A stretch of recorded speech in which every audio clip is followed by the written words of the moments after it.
And we return for the second leg of the FIDE Chess.com Women's Speed Chess Championship. I am joined by Jennifer Shahade. Jennifer, it's really an honor and a pleasure to be having the call with you for this leg. I can't wait. Hello, everyone. So excited to be here. And Jennifer, you and I go way back. You were just sharing privately an interview that we did 10 years ago. So it's particularly fun to work with you. I'm always, I've always enjoyed your work separately, but getting to cover this event with you is certainly something I look forward to. And well, let's show everybody who's playing and the standings that we've had thus far. You see that Anna Ushanina won the first leg. Was that surprising to you, Jen? Or she's of course a former world champion herself, so she's capable of anything. A little surprising. I mean, Valentina Grunina, Alexander Kosteniuk, some of these players that were participating, not to forget, our world champion Ju and June. Definitely a bit of an upset, but not that shocking, as she is also a former world champion. But do note that Ho Yifan makes her debut in today's event. And I think we have her name circled, don't we, Jen? Yes, we have her name circled as the favorite. I'm going to go out on a limb there, as the players are playing 3 out of the 4 legs, right? So Ho Yifan did skip that first leg. She did indeed. And let's remind everybody of the format overall, as they can see the players there. But the format was there were 6 Swiss tournaments, and any titled player could join. And there were top 8 players moving on to a knockout. The top 2 finishers in the knockout moved into the overall field. So that's how we got to where we are now. In the Grand Prix, there will be 4 legs. As we mentioned, Yifan, she did not play in the first leg. She will play in the remaining 3, including today's action. And you play 3 out of the 4 events, and then the scores are added up. And how are they added up? We see here that the prize money, the Grand Prix points, they're split differently depending on your placement. First place gets a whopping 12 points and $3,000. Second place, you see 8 and $2,000, and the rest is just there visible to you on screen. So Anu Ushanina leads with 12 points. We had Valentina Grunina with 8. And for today's action, Grunina returns right in this opening matchup. But I think all eyes are on Ho Yifan. Wouldn't you agree? Oh yeah, Ho Yifan. It's just so exciting to see her play in general. She did take some time off chess, went to Oxford, so it's just great to see her getting back into things. And she's just such an incredibly talented player. Definitely keeping my eyes on her. Now, people asked us about where some of their favorite players are. For instance, Tatev Abrahamian, because they only play 3 out of 4 events. Everybody skips an event. Tatev is skipping this leg. Yeah, and also there will be more action. So it's 8:30 Eastern time right now. At 10 Eastern, the second batch of matches will begin because there are 16 total players, 8 total matches. So if your player, you say, wait, they're playing today. Why are they not on the list right now? They'll be playing later. Don't you worry. We have to make sure that we can't cover everybody at the same time. But you're right, Jen. We should always point out that some people will be sitting out this leg, but we do have great players left. And one person and one matchup I just have to keep my eye on is this matchup between Anna Muzichuk and Vaishali Rameshbabu, because Vaishali was a star in the opening leg. She made it to the semifinals. She ended up in 4th place, losing in the 3rd place matchup to Alexander Kosteniuk. But she's proven that she can beat a player, someone as strong as Anna Muzichuk, in a match. Yeah, I can't wait to see that as well. 19 years old. And then we have Anna Muzichuk, who is just such a strong, aggressive player. I'm really excited for that one as well. And yeah, that's true that in an hour and a half, we're going to add new players into the mix, including Irina Krash, who makes her debut today as well. I'm certainly curious how Irina will fare, because I think she's known more for her classical chess skills, but she certainly can mix it up. She's a veteran player. She can play a great blitz match for sure. So Irina will make her debut, and I'm definitely looking forward to that. And in our first round of action here, we have Ning Kayu also making her debut. Oh, I see games are getting underway. We have Yay! the game Anna Muzichuk and Vaishali here. But we also will have Ning Kayu making her debut against none other than Katerina Lachenau. So it's tough going from the very beginning. That's right. And we're starting with these 5-minute games with a 1-second increment. So less likely to have an absolute, flag up a queen, but still very fast. I like that time control. It is fast, and we can choose our games, which is nice. This time control does give the players the opportunity to rebuild time on the clock as well. I think people sometimes like, oh no, she's down to 10 seconds left. But if she makes a couple quick moves, that's 10 seconds can quickly become 13 seconds, quickly become 15 seconds with that 1 second increment. But right now in this game, Jen, we have pretty calm opening out of the Italian game. Knight went to F1 before castling. So I think for some people sitting at home watching, wait, don't our coaches always tell us to castle first? Jen, why is it okay to play Knight F1 this early and not have castle? Well, because it's such a closed position that actually castling is not as important as usual. But don't clip me saying that. You know, when things are closed, it's not as key to castle right away. You can play knight g3 and then castle. And at that point, you might save a move because normally you'd have to castle, play rook e1, and then play knight f1. And the reason that knight on g3 is so strong is because you see the possibility of sticking it on f5 at some point, or h5, depending on what transpires if we get a bishop to g5. So this is an opening that I've always enjoyed playing for the white pieces. A lot of hidden energy in it, as white will bide their time and potentially play the move d4 as well. I love the way you describe chess. A lot of hidden energy is a great way of putting it. And it's because there's no tension just yet. No pawns are attacking each other. And as you're pointing out, once d4 happens, or black in some variations able to play d5, we start seeing the center break open and these bishops on a7 staring at f2, on b3 staring at f7. They may make their presence felt with the additional possibility of knight f5 and even knight f4 for black, depending on what transpires. So I think it's a great way of putting it in. We see the start of some tension now. And I don't know. I feel like these positions, to my eye, always slightly favor white just because you are first and you get this d4 move, so you're a little more active. Yeah, it definitely feels that way. That bishop on b3 is tremendous. Like this is the Roy Lopez bishop, right?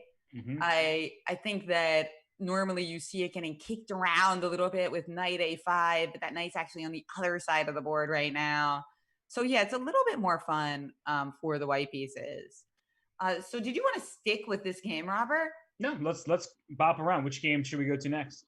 Well, I think maybe the headliner, Hou Yifan, as she kicked off the event with an opening that I used to really like, especially for blitz.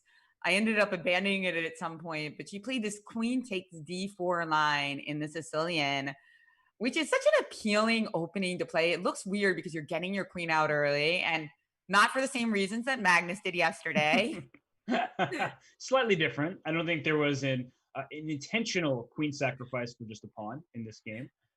But the reason is that you get this strong Maroczy bind type structure with c4 and e4 getting a real nice d5 square. And if you back up just to the very beginning when we play queen takes d4, the reason people sometimes do that is that if you play knight c6 right away here, bishop b5 it's a strong response. And the idea is that you can't actually kick my queen out right away. Right. And white will have the opportunity to castle and still go for this Maroczy bind type of structure. So I used to play this in my childhood as well. I don't know what it is about, I guess, us American, we American players learn this opening where we bring our queen out too soon, and it doesn't get us in trouble, even though, again, as coaches, we're like, no, don't do that. Do not put your queen in the center of the board on move 4. But we've learned our lessons and we take those to heart. So don't clip this and starts being like, well, Jennifer, well, Robert, you said this. Yeah, do as we say, not as we showed you in this game. I think the reason people are attracted to this line, everybody has a little foray with queen takes d4, is because it ties into one of the major goals of playing the white side of the Sicilian, which is to castle queenside and mate. Now, in this case, it's the exact opposite. It's not a slashing variation. Instead, it's a positional treatment. But look what happened. Hou Yifan actually just lost an exchange. Yeah, I was. What's? I'm a little speechless because I was letting you talk and like I wanted you to finish your point, but I'm sitting here like, wait, knight c2 is a threat, and she moved her rook from f1 to d1, and that's actually a moment she could have avoided by just putting her a rook to d1. She brought her rook f1, just walked right into the fork. Is it possible she's typing in the moves, Robert, and that she accidentally did rook f instead of rook a? I mean, oh my gosh, if she's typing in the moves and playing blitz like that, that is, firstly, I don't even know what to say to that.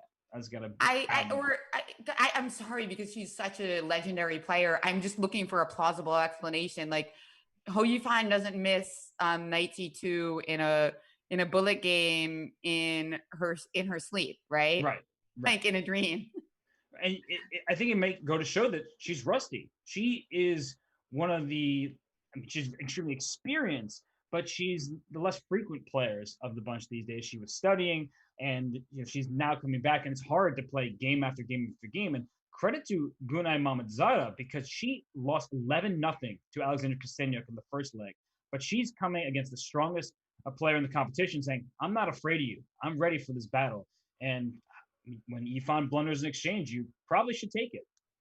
I know I'm still sticking to my theory that she was somehow typing in that move and got mixed up. I just I can't compute this. This is crazy. Or is it possible that White has some really good compensation here, Robert? I think White would have had the same compensation she does now, but without being an exchange down. So, I'm with you. I'm trying to come up with any sort of, plausible explanation. None come to mind. And she's down in exchange. It's not the best exchange I've ever seen, just because the position isn't open. And in order for rooks to make their presence felt, you need to open some files. But this pawn on c4, pawn on b3 configuration is making Black's life a bit more difficult, just because you can't get a pawn break with b5 or d5. So for now, Yifan, she's holding on. She's able to maybe fend off Black's initiative for a while. But as soon as files start opening up, Jennifer, that seems like it might be the end of the game here. Yeah, I mean, we called earlier that we thought Ho Yifan was the favorite today, but after this game, I'm concerned. I just don't have a plausible explanation for it, except that potential texting. But even then, I don't know why it would default to rook f to d1, right? Yeah, I'm shocked. I really am shocked right now. I wish I had a better line to give everybody about what happened. You don't see a player like Yifan blunder exchange, but this just happens in the format. I don't want to, be too harsh on her. All the players in this field will drop pieces at some point or other. Now let's take a look at Anna Muzichuk's game as we were talking about this opening earlier and how we like the energy in White's position. And on the other hand, for Black, one of the goals in these lines is to get the move d5 in, which Black did in fact do. She did just get this move d5 in. And now the question is, what can White do? Can we play knight f5 favorably here? And which knight if we do play knight f5? So I was commentating the first leg with Anna Crumling, and she told me that this is her favorite move, knight f5. But now you're spoiled for choice, and it's making it difficult. I have to believe knight gf5 feels better because I don't actually want to trade my bishop on e3, because in conjunction with knight f5 or knight takes h6 or bishop takes h6, or going right for some kind of sacrifice in front of this king. But it is a very committal choice because the e4 pawn is under threat by a million different pieces. So she ends up going the other side of the board. But as we see the evaluation bar, it's starting to go quite a deal in Black's favor. So this pawn e4 can just be captured, it seems like. Yeah, and the problem is that really what White wanted in this line was some kind of kingside attack, and with pieces coming off the board and the knight on b5, which isn't the kind of theater that White is better on, it seems like less exciting. But that said, Anna's got 2 times as much time, double the time of her opponent in a 5-minute one game. So that counts for something as well, as Queen b6 was just played by the young Indian player. Yeah, it seems like it's still a fascinating battle here because now I just realizing what's Queen b6? It's attacking the knight, but the knight can't go back to c3 because d4 happens, and now I get a fork. And rook b3, there may be a discovery on this queen and behind the bishop. So it's actually quite a tactical battle right now. And the point that you made earlier that Anna Muzichuk just has more time, 25 seconds counting down for Vaishali. She does take on e4 here and allows a discovery, saying there is no good one here. The knight doesn't have d6 or c7. And the knight just went back to c3, looking to capture the e4 pawn. Always a mark of a tremendous player, allowing a discovery. I mean, it's funny because it's kind of flips, right? At the basic level, you don't allow discoveries because you're just going to lose your pieces. And then intermediate players are terrified of them. And then very advanced players are like, I can let this happen, no biggie. As Queen c6 was just played, looking at a potential battery if move e3 is executed, then Queen takes g2 will be mating. And so I think white has to be quick here, not just on the time, but on the board. Queen a7 here, hitting this bishop on b7. She has queen a4, which is also good. You're allowing a queen trade with the queens off. There's no longer these concerns with the checkmate on g2. But I am still a bit annoyed by this knight f4 idea for black. We're talking about knight f5 for white. In comes a knight f4 at some moment for black, but I guess the e4 pawn is on the verge of collapsing here. So I guess this is going to be a time scramble, and that's what's going to decide this game. 9 seconds for white, 5 seconds for black, and now we're seeing some trades. Yeah, it might be that this will just be a well played draw, as I think they can both navigate here. Do you want to look at one of the other time scrambles? Maybe Hou Yifan looks like she's totally lost, but there is still Gunina versus Tao Win. Okay, let's go here. Whoa, this is so. One thing I've noticed about Tao Win from Vietnam is she loves closed, solid positions. So when I saw this game, I immediately was like, okay, this is one of hers. And the thing is that white needs to attack some. White has a knight, which is good against this bishop because the knight can sit on a light square and the bishop can never attack it. That's a limitation of a bishop in an endgame, especially. But where is the progress going to come from? They're shuffling back and forth. The position is better for white. Should she play f3 and e4? Or if she wants to play rook g1, but how to make it work? Yeah, I was trying to figure out a way to get my knight somewhere exciting. Knight f8, right now. Here's knight f8, I like it, and she did it. And now the rook comes into g6. She found a way to offer the rook exchange.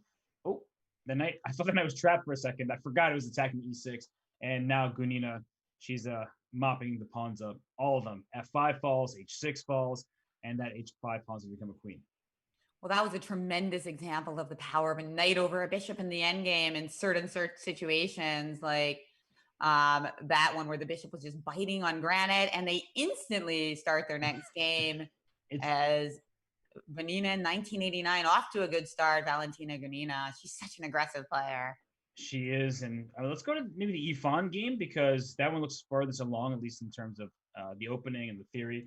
So let's go. Absolutely. We're going to have a Sicilian theme, it seems like, in this match because now Hou Yifan has played it's a 2 knights variation, I think, of the Sicilian, or maybe they call it 4 knights. It's kind of the nameless Sicilian, but a really good one despite that. Yeah, it's kind of this position where, at least the one we've gone to here, where you don't want to take this knight on b4 until you can and it's winning. So that sounds very strange to say, but oftentimes people forget that the position has changed with every single move. So at some point, a takes b4 will be a threat. I just want to show why it wasn't immediately, was because after a takes, not only is rook a1, bishop takes b3 first. I tried to throw on the move.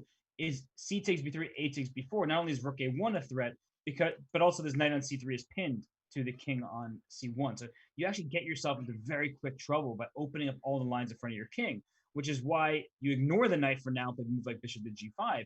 And it's still kind of a strategic positional struggle rather than a full-on tactical one just yet, where white controls the b5 square, and that's a permanent control because your pawn can't go a5 to a6. And maybe we'll try to get a knight to d5 eventually, where black wants to play d5 herself. I mean, Jennifer, these positions are really tense. Oh, and I love them for both colors. So I'd be quite satisfied to just stick with this game and see if Hou Yifan can come back from that first round loss. Yeah, a surprising one just because we never expect her to lose a game, but we have to give Gunay Mamatata credit. She's a fantastic player. And as I said, she's bouncing back from her opening leg defeat where she wasn't able to score points.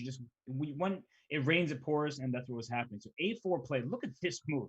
Typical Sicilian move. There's a bishop, there's a knight, both attacking the square, but you're willing to give up pawns and maybe even exchanges on the queen side to open up the attack.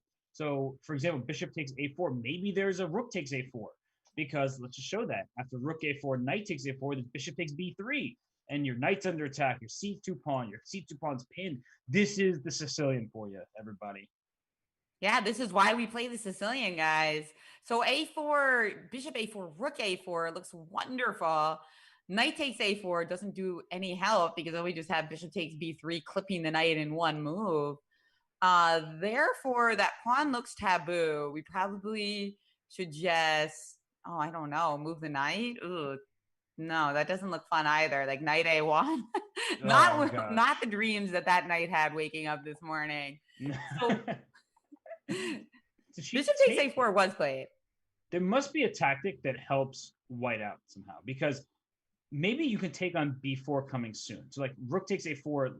Honestly, to me, to my eyes, at first glance, it looks like it's just great for black. And after rook a4, there must be some kind of a takes b4, saying my knight covers a1. If you take on b3, not that big a deal. Um, so you take on b3, I take with a c pawn. Now my king has c2 to escape to. It looks sketchy, but you're surviving, and that's probably what she's relying on. And after rook takes a4, she's thinking. Yeah, I don't know. I mean, it looks incredibly scary. It looks like a great performance so far by Hou Yifan. And bishop takes f6 was her choice. Okay, so how does that change things? After bishop takes f6, knight a4, bishop c b3 still threatens the knight on a4 and disallows queen b4 with queen c2 mate. Right. So how does this really change things? I think she's going back to some of the positional themes where she's going to take on b4, and then maybe at the end of this, she can try to put her knight on d5. Like that, after a takes b4, rook takes b4, now you do have this move knight to d5, whereas in some of the other variations, you would not have that. So it's very interesting how this goes from tactical to positional all at the same time. And people often think it's one or the other. No. Chess is both at every single moment.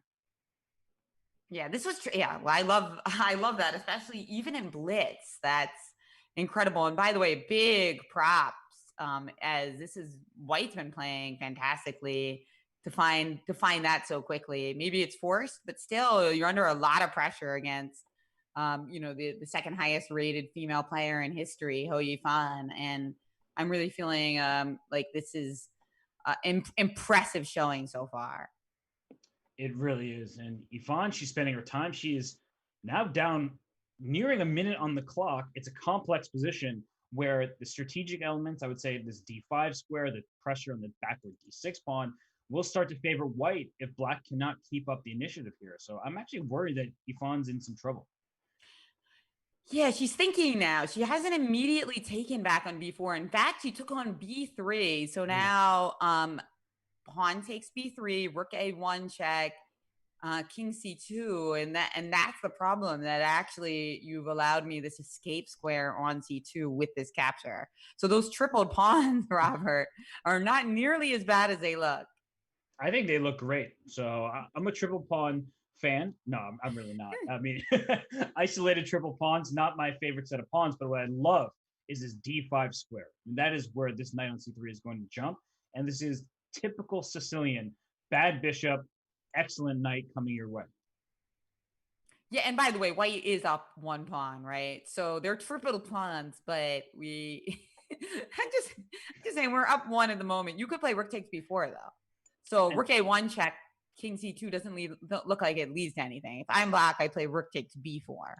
right. And after rook takes b4, I anticipate just maybe queen takes d6, going to an endgame perhaps. Or I wonder if there's a way, because I don't really want to trade too many pieces. I want to use my knight against your bishop, but I need to come up with the perfect way to do so. She plays rook a6, clearly not wanting to give up d6 after all that. And, well, you're right, Jennifer. It's an extra pawn for white. I mean, we have three b pawns. So the key thing here is I'm dying to play knight d5, but I can't right now because it's not a legal move. My king is on c1. My normal Sicilian instinct as white would be to say king b1 in an instant, but this is not a normal situation because the a file is wide open. So normally I would have some cover with a pawn on a2.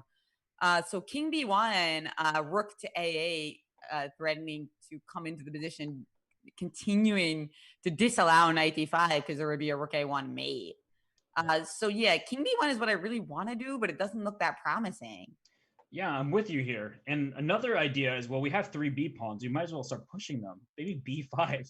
And the point is that your rook on a6 is doing it all. It's protecting the pawn on d6 while threatening the a file. But then I force you to make a choice. After b5, your rook either continues protecting d6, which case it sits on b6, that looks really bad, or it stays in the a file, in which case the d6 pawn might collapse. But the one downside, the major downside of playing b5 is you open up the a5 square for the black queen.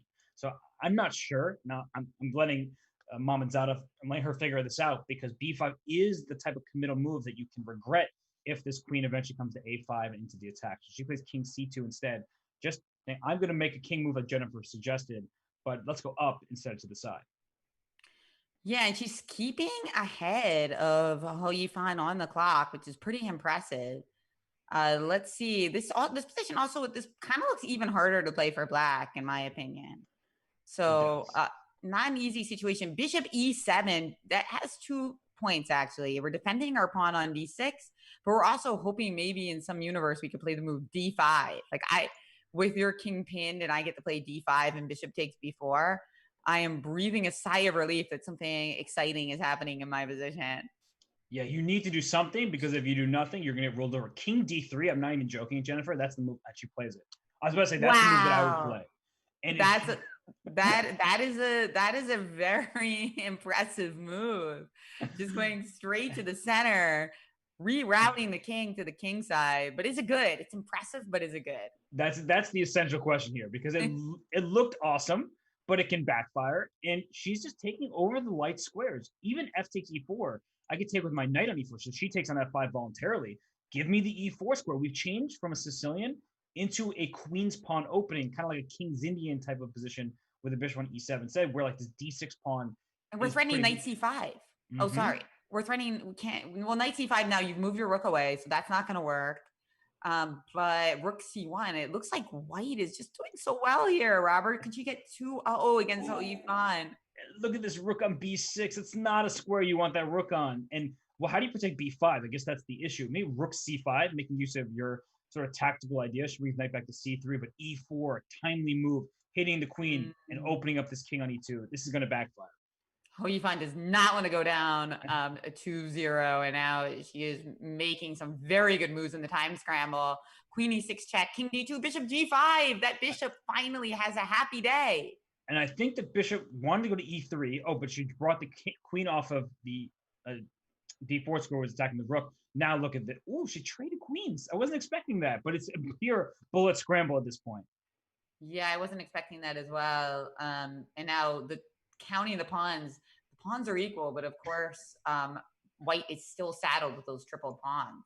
Yeah, triple pawns, and this bishop on f6 now stronger than knight. Never thought I would say that. And now black's up 1, and it's, I think you have to play rook h5. You do it quickly. 1 second. She scared me on the clock, both players.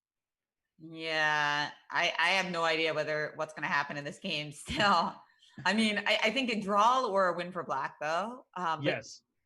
Oh my gosh. Hou Yifan keeps getting down to just fractions of a second. She's making good moves. Oh, no! Oh, she lost. And she did flag. Oh, dear. Oh my gosh. Oh. Wow. She played so well in those last 10, 20 moves, Robert, to turn around a miserable position, but then loses on time, and the top seed in the event starts out 0-2. Wow. She does, and I'm pulling up the game between Anna Muzichuk and by Shahade. Anna Muzichuk has just won in a time scramble, but she's up a couple pawns, so I want to go there. We haven't been able to look at too much Gunina, and also at Lucknow's matchup, we haven't seen too much of. So I'm willing to go wherever you recommend, but I just was noting that like Lucknow versus Kayunin has also not received a fair share of it. Yeah, and they are playing an endgame right now. By the way, Katerina Lano has gotten off to a great start, 2-0, and looking like in this position, I don't know. I mean, that bishop looks really strong on d5, but does it have any targets? Like, what do you like here, the bishop or the knight? I mean, at first glance, it has to be the bishop. And I'm taken back to my studies of Bobby Fischer's games against Taimanov, where I'm just like, oh, the bishop against the knight. Yeah, let me have that bishop, please, with the more space. But the one thing I'm thinking about is, as you were pointing, well, what progress can be made? I don't like this move h5 from black. Let me just point that out and say that very clearly. That is on a light square, and that one will become a problem if you ever move your knight from d8. So just a move ago, if the knight moves, like to say to c6, well, there's no attack on the king side. Now there's going to be a problem with this pawn on h5, and as you see from bishop to g8, maybe bishop h7, bishop g6 is coming right away. Yeah, very big positional error, guys. That's an important one. I mean, this is why we watch blitz games with these great players because it's so instructive. The move H5, I can tell you right now, is not a move that Black would play in a classical game, but just sometimes instincts take over in blitz, and they're not the right instincts. Ooh, C5 check was brilliant though. I have to give Oh, a shout out to Katerina for that because she, even though these are double pawns, we were making fun of the triple isolated ones in the Mamadzada game. This is great because it distracts the black king over to the A file, which means that the white king may start mopping up material. So E4 was a great counter shot by Kayuning here because now E3 is a devastating threat. that's right. Although our king is so close to the theater of action there.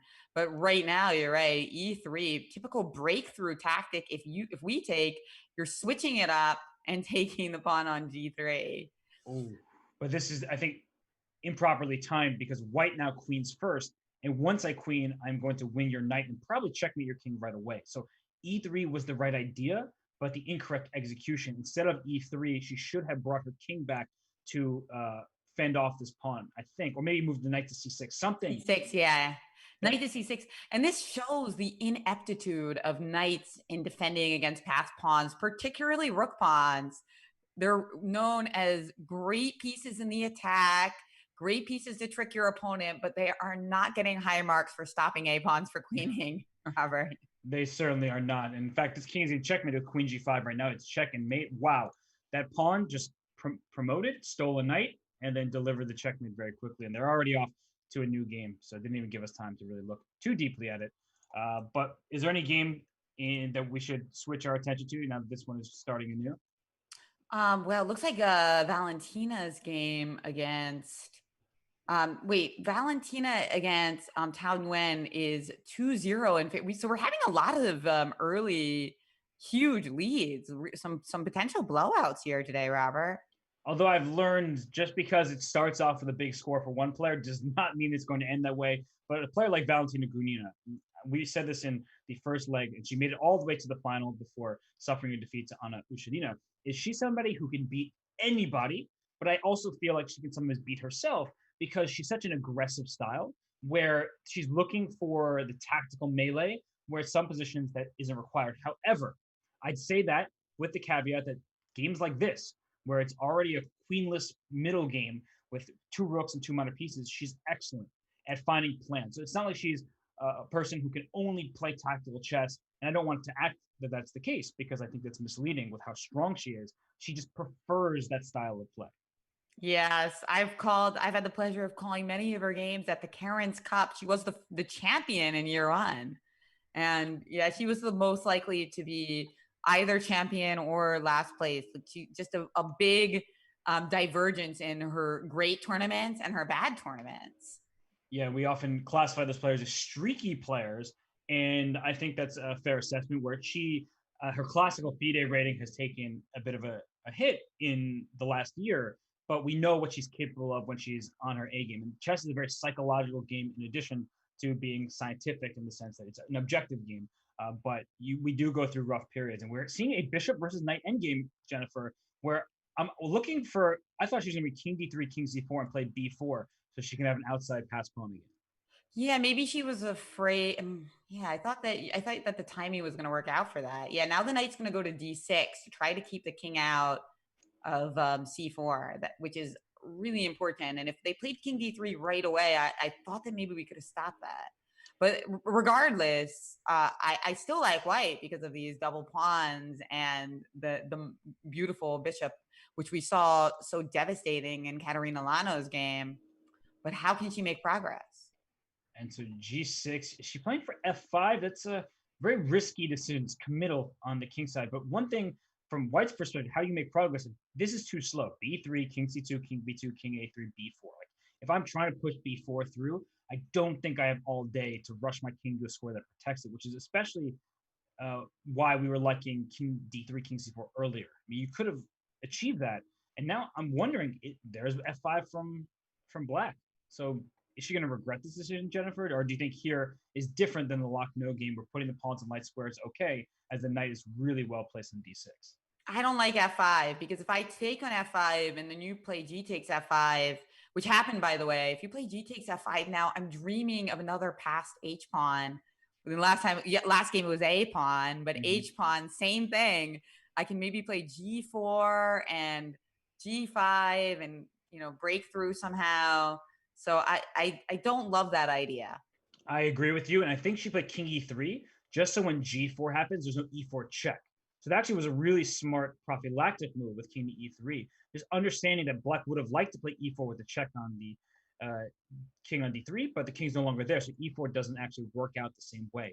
And as you point out, the outside pass pawn, whether it's an h or a g pawn, will be in white's favor as a distraction. And here is the great thing about a bishop: it protects the c4 square all the way on the other side of the board from a knight on d6. So knight, their intentions are very clear. They go exactly where they're aiming for. The bishop can use some misdirection by being all the way there on g8 and covering the c4 square from check. So e4 was actually played here by black, but I think you can just take on e4.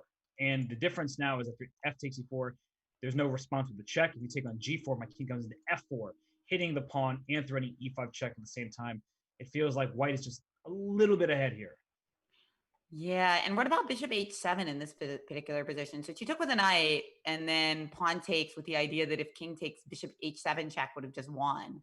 Mm-hmm. So that wasn't plausible. So instead, knight to d6. Okay, but that's a good idea. I like this because you know what's the problem is you take on f5, then b4 happens.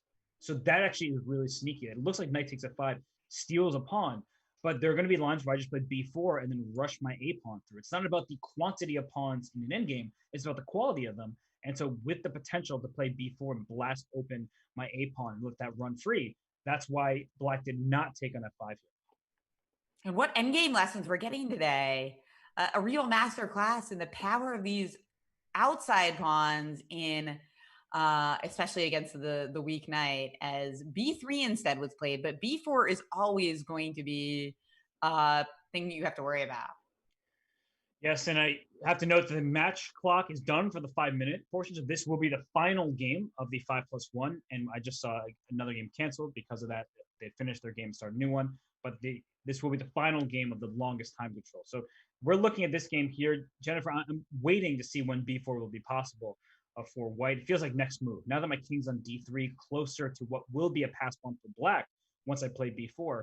So c4 was the choice. Oh, that's actually really smart. If you take with the b pawn, I go c5. I close down all of the action on the queen side. So I have to take with the bishop. But if I take with the bishop, then I lose my f5 pawn with the knight taking, and then I might also lose my h4 pawn. Hmm. But then it's a race. So bishop takes, knight takes f5, b4. Mm-hmm. And I just worry that black's going to lose that race because it's much easier for us to use the bishop as a defender than for you to bring the knight all the way back to the other side of the board. That's why these endgames are so often great for white. I'm with you there. And this a pawn is now going to roam free. And one other thing I will note, because I always do this, bishop on c4, a8 square, they match. And that's very important in some endgames like this, where if black were able to trade off all the pieces, imagine the board is clear except for this bishop on c4 and this pawn on a4, white would win that endgame even with the king obstructing the pawn's progress, a theoretically winning position. So I'm somebody, Jennifer, who always makes mention of that because I don't know, I'm fascinated by bishop and rook pawns. But I think it's important to note, especially in a position with so few pawns remaining. Absolutely. And another fun thing to mention is that, well, in this particular position, it doesn't work. But after king d4, the move bishop b7 is a potential move because if knight takes b7, a6, and you can't actually stop my pawn from queening, that again, the knight awkward in defending against that a pawn. But the more sedate bishop e2 is much more logical. Is we're also playing king c5 and winning your last pawn on the queen side any moment we want. This looks over. White is going to win this game. And this is why we stated that Gunya loves her tactics, but she can also play an amazing positional game. And here was an endgame grind where she should be just clearly winning this game. Bishop one. This is how good a bishop is. It can go on all on the other side of the board and still defend the promotion square. This knight on c8, on the other hand, that is not a very happy piece. So she's going to take this one really well done by Gunina in this endgame. She just created enough problems for her opponent. And for Tao Wen, maybe this f5 move is the move that lost her the game. Very instructive game, an instructive day so far. For those of you watching, you know how to win with a bishop versus a knight now. As let's take a look and see if Ho Yifan can stop the bleeding. As she did lose her first two games, but I'm feeling more promising about this game as she's got triple the time of Mamazada, and she's also got a pretty good position. It seems like the material is. Oh, she's actually up a pawn right now as Yeah, well. it's weird because this like configuration of bishops for what I mean, the bishop on b6, like how to get here and is it stuck here? Because it's protected by a pawn, so it's not going to be under attack, but it's kind of out of the picture for now. Queen g5 has a clear threat. Watch out, don't get checkmated on g2. And so I don't want to play g3, but something tells me that queen g3 isn't going to be a pleasant endgame with just the queen captures on g3, and it feels like yeah, the advantage would shift in Black's favor. So this is more complicated, but sometimes complexity is a good thing. I ask rather than state because I'm not sure. Jennifer, what do you think? Well, it's getting even more complicated as bishop takes e5. Just played f4, not on the menu because there's bishop takes f4. I really don't know what's going on here, but I'm hoping that Ho Yifan can even the score a little bit. H4 played only. By the way, I don't have favoritism. I'm just always rooting for the person who's behind to come back a little bit, right? Yeah, I'm the same way, and I get it for sure. And this position is, I mean, anything but clear. I don't even know how. I think that it's better for white mostly because of the clock. I'm looking at the clock ticking down, 17.8 seconds for black, and there's a big threat against this white king. So black's king way safer, but white's time, significantly more for her than for Mamadzada. I love what Ho Yifan did to trade off those light squared bishops because that bishop was the real nemesis where we could see all of these potential checkmates on our light squares. So now I'm just worried that for black that there's just not enough wood to make a fire here. And she apparently agreed with me because she played queen to f5, giving up on her dreams of checkmate, thinking that maybe she'll find salvation in the d pawn. But I don't think so. I think that white pawn on c6 is too fast.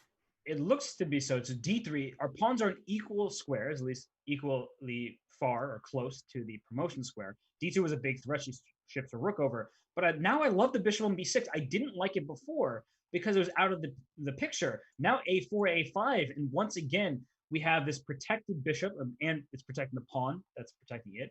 And so, that's going to be a really good looking dynamic. a4, a5 here. You can give up the c pawn for the d pawn, but you have this outside pass pawn. It's not just knights that suffer against outside pass pawns. It's pretty much every piece in every position. A5. Now, if I'm black, I'm thinking maybe I can get an exchange sacrifice in at some point. Rook A5. But first, I want to play E4 to protect my pawn on D3.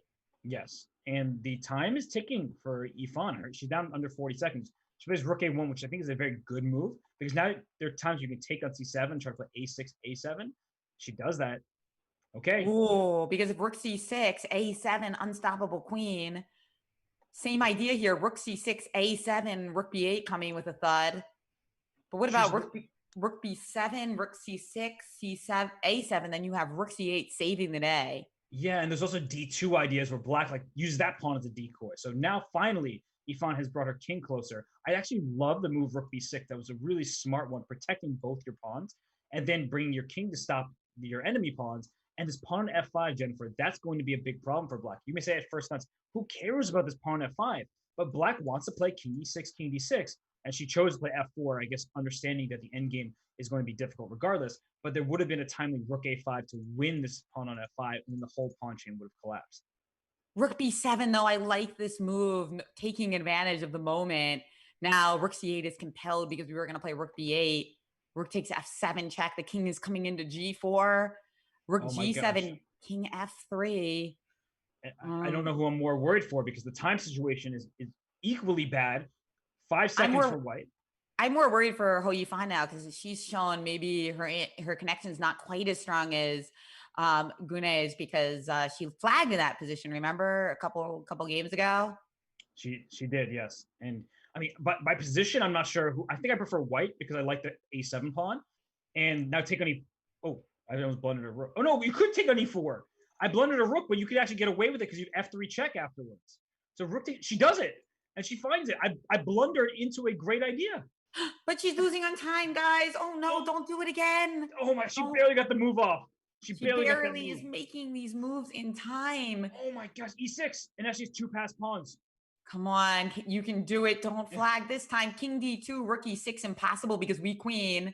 Oh my gosh, no, she lost in time again.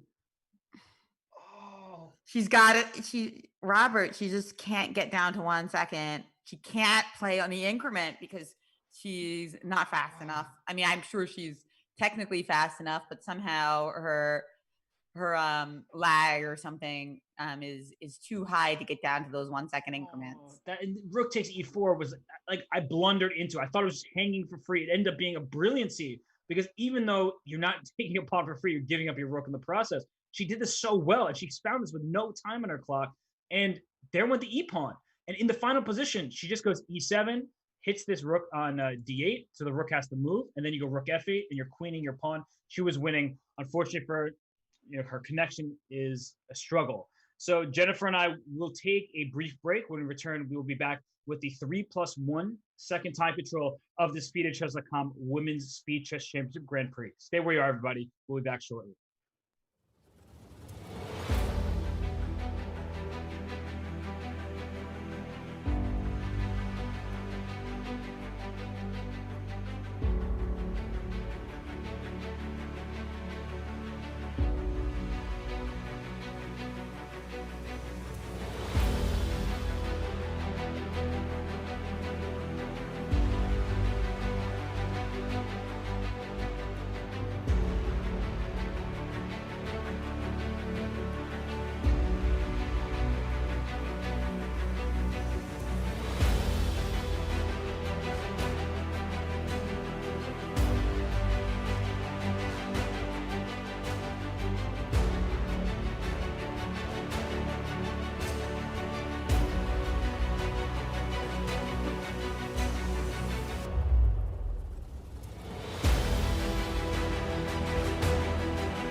And Jennifer and I return with 3 of the matches, including players who have not scored a point yet. Jennifer, I'm pretty surprised by how these matches are going down. What are you making of them? I'm shocked. I mean, I thought Ho Yifan was a huge favorite. I've seen her play such great blitz. I'm also just surprised that there's so many lopsided scores going into the 3-minute portion. But I'm also excited because it's been really entertaining. And I think that Muzichuk Vashali match is going to be really close. So, of the matches where one player has 3 or 4 points and the other has 0, do you think any of those players are capable of comeback? I think we would say Yifan based on her strength, but with her internet connection, do you think it's possible at all? That she's going to come back. I don't know. I think it's really tough because it's basically like she's giving huge time odds in blitz. And as we get faster and faster, I have a feeling though she's gonna have I feel like she's had a break. She's gonna be a little bit reinvigorated, and I just have this theory that she's gonna blitz out this next game. She's just gonna see how that goes. If I blitz out this game, play it like a bullet game, can I win? When you framed it like that, I'm like, okay, if she's internet problems in a blitz and then a bullet game, there's no chance. But we'll see her opening strategy as the games are just starting off here. I see that Gunina and Tawen they're playing their game just now. And let's start with this Ifan game. Let's see how quickly she plays the opening, because I see here that we are on, we're getting a French defense, which not an opening for me. I'm going to be honest with you, Jennifer. Just I've never been a fan of the French defense. This bishop on c8. These are the best type of French defenses when people play the Tarrasch, because the bishop actually doesn't look so bad. But this French bishop on c8, it always gets me. Yeah, man, I'm not a fan either. So you're going to get only agreement from me. That said, it can be difficult to play against, even if you don't like it. Isn't it weird how some openings you like for both sides? Like, how does that even make sense? Mo Yifan did switch it up from the Sicilian to the French in this game, as we see her struggle, the top rated player in the competition by far, but losing all her games so far today. She's just relaxing here, pretty chill position, queenside majority for white, but just so much play left. I guess she's going to fee and kettle that normally ugly French bishop. And I'm most worried. I see her. She has 2 bars of connection, so I'm worried. This is okay connection, some lag. I keep looking at that. So as much as I want to just focus on her chess, and I'm sure she just wants to focus on her chess, she's having the same issue that I'm having. It's like every single move is played. You're like, oh, wait, is it 2 bars? Is it going up to 3 bars? Please go up to 3 bars. Please, please, please don't go down to 1 bar. And that is, I think, very important here. And she did fianchetto the bishop, so I'm actually liking this bishop, which is rare for me to say, stemming from a French defense. But the bishop on b7 is on the longest diagonal on the board. Black can play knight c6 or knight d7, depending on what white does now. And so I think that what black's position is fine here, but the 3-on-2 queenside majority in the long run tends to favor white. Yeah, and also the thing is, there's always going to be some negatives of having your bishop on b7 too. I do think there's a possibility of white starting an attack here, like knight e5 and queen h5, and suddenly notice how all of my pieces are working on your light squares. I'm threatening h7 mate, and if you play g6, maybe I can start sacking things, right? Because your bishop no longer defends e6. That's a great point. That every time you move a piece, you should think about what has just been weakened, or what square is less protected, or what the differences are. And the bishop on b7, it looks great, but as Jennifer is saying, this e6 square, you're like, well, who cares about the e6 square? My f7 pawn is protecting it. But there are plenty of variations where white makes a move like knight e5, and maybe there's knight takes f7, or there's queen h5, as Jennifer was saying. So I'm with you there, that the bishop on b7 does have its flaws as well. But right now, I think that Ifan, she just needs to move quickly. Play knight to d7. Like, that's a move you don't really need to think about. She plays knight to c6. All right, similar idea, except it's on a more advanced square offering a trade. But my essential point was you just need to move. I'm worried about her time, even though she's ahead on the clock right now. Yeah, absolutely. Bishop takes d6, obviously. It went to 1 bar, Jennifer. Oh, well, we know that when she's not playing bishop takes c6 instantly, it's probably not good news, right? Yeah. Because that means that's a gimme move, right? Using 15 seconds for that is really undesirable. And yeah, poor Hao Yifan today. This is going about as badly as it can. I'm also kind of liking this position for white because what happened after knight c6 is we get a few tempos. Knight e5, and now we're gonna maybe play like queen e2 and rook d1, queen e4. Okay, she's played c4, another tempo gaining move. Yeah, and I like your point that you initiate a trade from Black's perspective, but once the piece was captured, and it was a good example of when to release the tension. So instead of leaving the knight on c6, you capture right away because you get a knight to e5. But this position, now the bishop on b7 does feel really strong. I would not trade queens here. I play queen c7 and play rook to d8, and it feels like Black is kind of ahead in development and is better coordinated. All right, yeah, maybe this is turning out fine for Black. Bishop f4 here. We are allowing rook d8 and bishop d6. So if Black can get all those moves in, then perhaps she's doing well. She's up a minute despite her connection problems. She's up a whole minute on the clock. And she needs this game. I think if she doesn't win this game, I'm not going to call the match over just yet. But if she doesn't win this game, I think she's in really big trouble. However, if she does score victory from this position where she's up so much time and her position is looking good, her pieces are really harmoniously situated, just there's an easy move that you can play. Knight g4 is one move that I would consider, trying to checkmate my opponent and force her to play g3. Because after knight g4, I'm threatening bishop takes f3. I guess you can do it next move. But Jennifer, it really feels like this is the best French I've ever seen. Maybe are you going to start playing it, Robert? You make me laugh. one game. So h3 played, e4. Yep. Now by Hou Yifan, as her French is getting more and more impressive looking, shooting the knight over to the h2 square. That is not a desirable spot.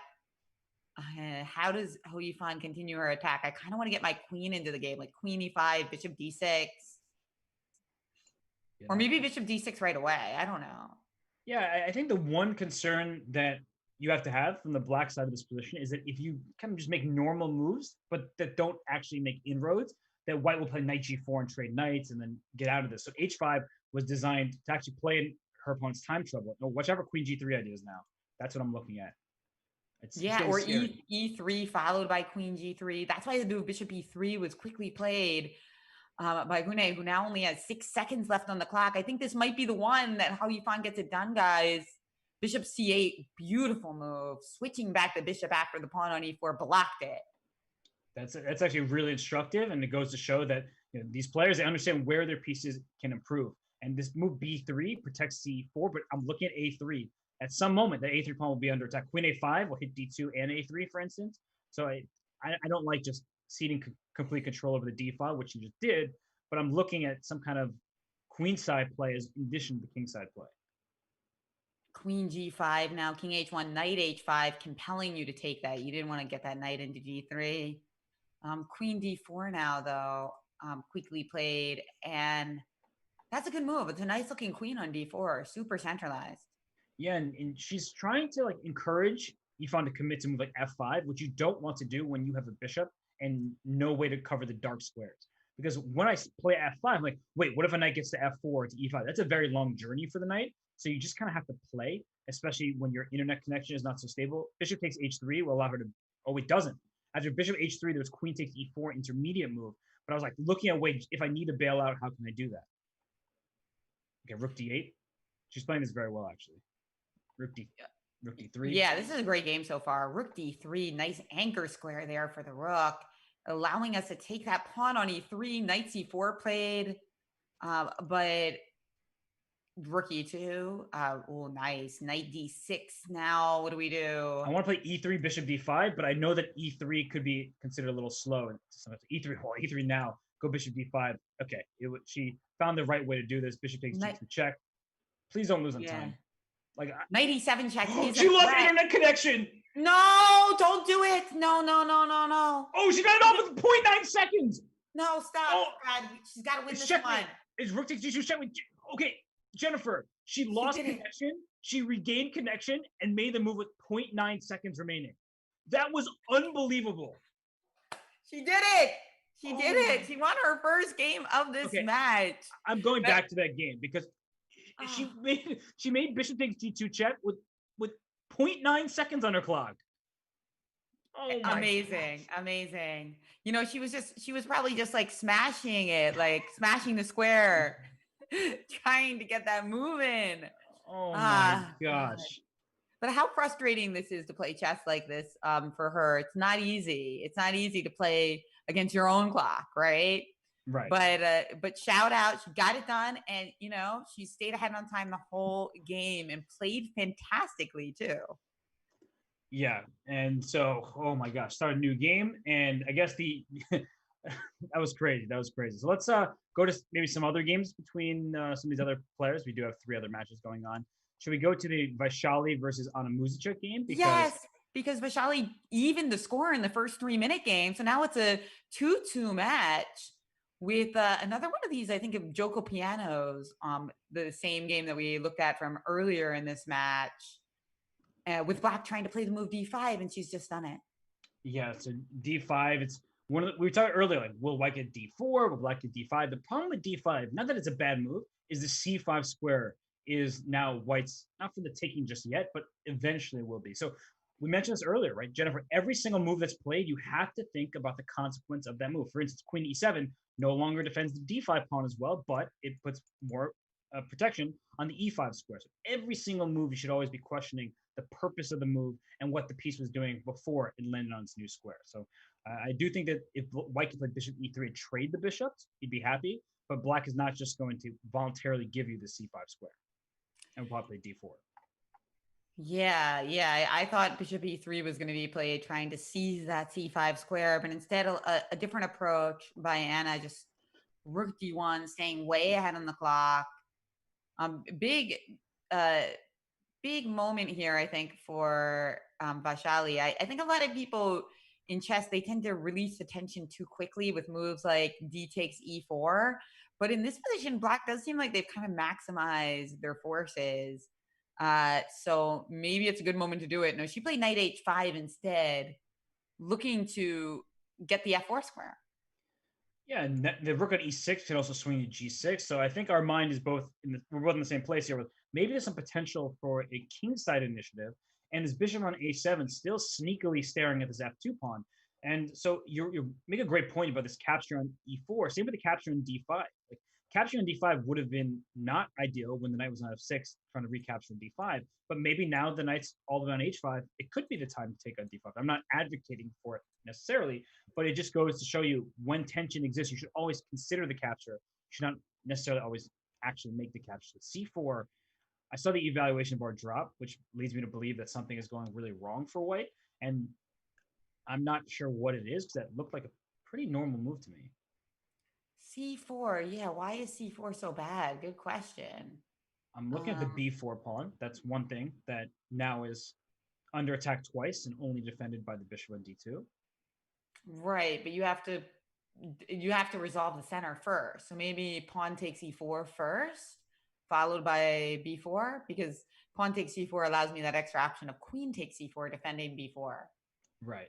And whoa, she plays d4. Whoa, that's a so what was wrong with taking on e4? Takes knight takes b4. The d8's the rook on d8's hanging. Very simply, couldn't get away with it because the rook is hanging and your queen is dragged off the e7 square. But I don't like the move d4 from a positional point of view because our bishop on a7 is now dead and our knight on c6 is not that great either.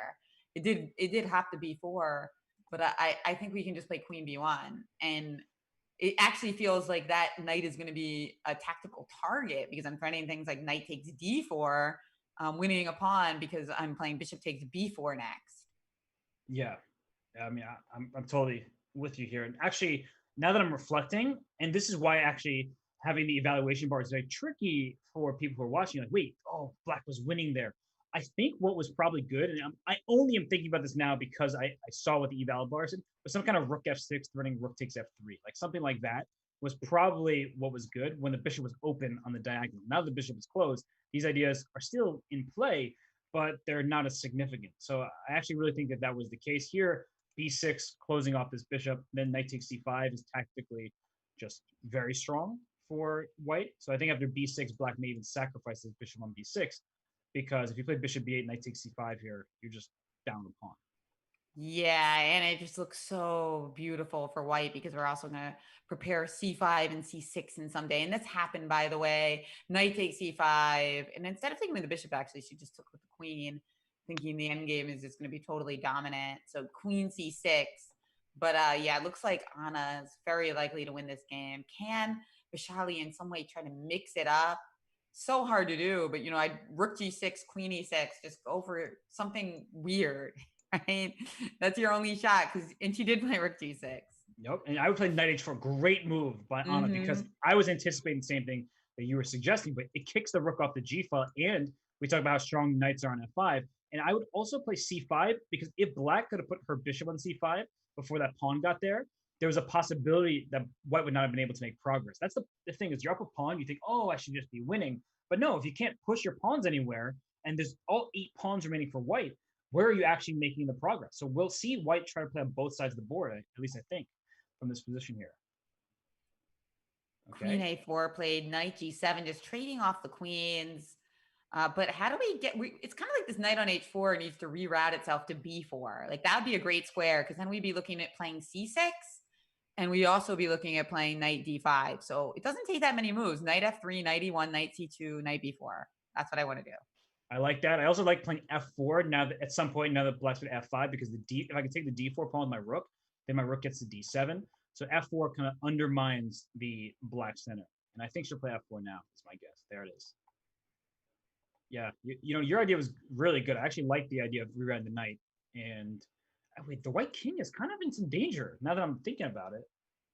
Yeah, that I guess that's the one drawback of this. But knight f3 trying to cover some of those squares. But you're right, it's suddenly a tiny bit nerve-wracking. And the clock is nerve wracking for both players here. I can't look. I'm afraid they're going to lose on time. But this king, it goes to e2. It's escaping the d1, and Mm-hmm. it made it. It's made its way. Yeah, now rook g4 blocking some of the action there. And this should be really easy now, right? We're up 2 pawns all of a sudden. And the rook being extra passive on c8, Anna's gonna get this done, barring some, mouse slip or time disaster. Rook c7, bishop to e5, not even a threat of bishop takes c7, funnily enough. Those are always the most frustrating positions where you don't even have a threat despite attacking a rook.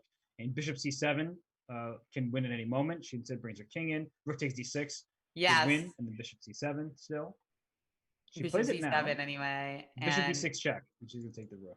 Got it. yeah, and it's not just that we won the rook; it's also that we still have that beautiful pawn, and she's going to resign now, and she did. Anna Muzichuk retakes the lead in that match. Let's see what's going on in Yufan's match, and she won again. Robert, she won 2 in a row. So now she's on a roll. She played the French again, and we didn't obviously get a chance to see the game, but I wonder if it was another last minute victory with a second on the clock. I think we're going to see a lot of those in this match for both sides. Okay, so what's going on in the opening though? Bishop to f4 just played. Is this? I have a bad feeling about this position for white because the analysis bar and also just bishop g2, knight c6 coming in. It looks really dangerous. Yeah, I honestly thought that my eyes were deceiving me with that evo, but it's because the black king is in the center. And even with like b4 is possible here, you have to consider that because if queen takes b4, there's knight c6 with a fork and the rook on a7. So this rook on a7 is incredibly misplaced. But if you let black off the hook here, let's say black is able to castle and you don't find the tactics, then you've let black really out of this. So yeah. So I think that a move like b4 or rook to e5, it's one of these moves, Jennifer. I'm not sure which one it is, but it feels like that's the move you need. And look at the eval bar drop after knight c6. Like a natural move. Rook d7 played, attacking the queen on d1. So where do we put it? f3, e2. Probably one of those. Probably e2. Yeah, f3 looks more advanced, but then there was bishop to b7, pinning the knight. So queen c1 played, but this is exactly what I was talking about. It looked so good for white, and it was so good, but you make like a single inaccuracy, and then black is able to counter very quickly. So yeah, it's all about those just that one little tempo move, right? And castle's played now. Oh, but then it's shooting back up. So Um, it's a oh, really because I think it's this potential of harassing the queen. Bishop e3. You can't really hold on to the b6 pawn right. because queen b5 a4. So That's a instead, she's just jettisoned it with queen h5. But hey, that pawn looks healthy enough. Bishop takes b6, knight g4, h3. There's nothing to be scared about. yeah. That's the thing, right? It looked like a good practical choice by Ifan, but objectively, her position is very bad now because you lose that pawn on b6. She takes on e7 first. I actually really liked the presence of the knight on c6. The bishop on e7 wasn't doing anything, and yeah, it somehow feels like that capture wasn't the most precise. Look at this. If this bishop comes off the board, the light squares around the white king are going to be very vulnerable. I don't know, Jennifer. Something about this, it feels like you had to be super precise. And the knight on c6 blocked the bishop trade from being offered. So, Jennifer, can't hear you. Oh, you're muted. It's all good. Saying something very, very brilliant and insightful about the position, no doubt. I was like, okay, I feel like you're like I wasn't looking at to see if you were talking, but I was like, it's a long silence here. I was waiting for you to chime in, and then all of a sudden I'm talking to myself. So I'm glad to know it wasn't you ignoring me. So let's take stock here. White's still up a pawn, right? So that still should be good. Bishop c5 idea is not possible at the moment because of queen takes c5, right? But if that queen gets shut out, that will be a threat. Queen d5 check, king h2 played. Yeah, this knight d7 attacking the bishop, trying to get knight e5 into f3. It's looking scary. And look at White's time. Gunay Mamadzada's been playing a great match, but now all of a sudden she's the one in time trouble game after game. And so Black can play f5, f4 type ideas here. I'm starting to appreciate Black's position more and more from what was a really terribly played opening and mishandled. So,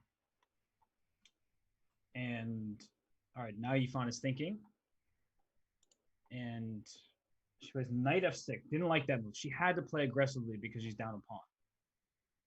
Yeah, yeah. This is going to be really dangerous for her, but she is ahead on time yet again. Queen f3 played, maybe h5, h4 is on the menu. The problem is there's always that bishop g5 move. Ooh, oh, rook e6. It might be setting up some kind of knight g4 check, or maybe knight e4 here saves the day. But either way, I was really just saw this. I was like, uh-oh, here come the rooks under attack. But knight e4 does deliver a fork at least. And rook d7 also possible, just trying to save the rook by attacking the queen. And Yifan, I think she should play with the momentum here. Rook d7 is a good move. And, oh, that's frustrating. Queen e3 played. White would just love to trade queens here, but no way, says how you find, as she's played queen to h5, threatening knight g4, quick f3, preventing that forever. Now rook c8 played. B4, I like that. Just overprotecting that bishop. I'm waiting for the chat to scream clock because I'm looking at Gunay Mamadzada's clock here, 6.8 seconds left. And Yifan, she's the one now going after this king. E4 was a brilliant move, just trying to open things up. Brilliant, because if takes, we had knight g4 check again. So she had to play king g2. But now there's all sorts of fun ideas for Black. Knight d5 at some point is in the position. Okay, well, she took on d7, so that's no longer in the menu. And now actually, it kind of looks a little like equalish, because we are down a pawn, but we are likely to regain it like in a situation like this, right? So now the pawns are equal and there are perpetuals in the offing sometimes. But if I like anyone, I still like Black because of that a pawn. Yeah, it's an outside pass pawn. Queen e6 check will be useful just to bring the queen back. Okay, queen b3. I got scared for a second. I was like, queen trade, you can't queen trade with his a5 pawn. But oh my gosh, the king's on h3. So the black king makes it the center more quickly. What a transition. This is losing for White. You always have to be afraid when you trade off queens, guys, because The margin of error is so thin. And look at this. This king is just getting in too fast. Oh, and look, it goes to e3. Play f5 here, you win the f4 pawn. Play b4. If you're a Gunai, play b4, hoping for a pre-move. You know the position is completely lost. You just have to play b4 and hope that she misses. Good point. But it's a matter of when. Maybe now do it. She's not doing it. She doesn't know your tricks, Robert. And look at that. It's 3 in a row for Hou Yifan. What a great comeback so far. Can she make it 4 in a row? Well, she just played e4. Will she continue with this queen takes d4 Sicilian stuff?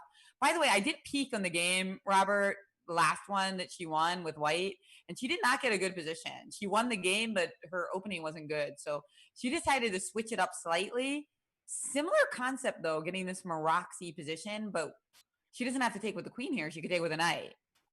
Yeah, and I just flashed the Anna Muzichuk win over Vaishali. So Anna Muzichuk is up 4-2, and now Ifan with the white pieces. It's an even match. I asked you beforehand, like, does she have a chance here? Like, is it even probable? Is there any chance? Clearly, she's right back in this. Her internet connection still is not very stable. I think we see that game after game, 2 bars of connection, but her play has certainly improved. And we have to give Gunai Mamadzada credit because not only was she benefiting from some of the connection issues that Ifan was having in that first game, she won an exchange and converted that one. So it's not just about the internet. Gunai Mamadzada has been playing a very good match thus far, but with the stability, without having to worry about the connection, I would be concerned now that Ifan has won 3 games in a row.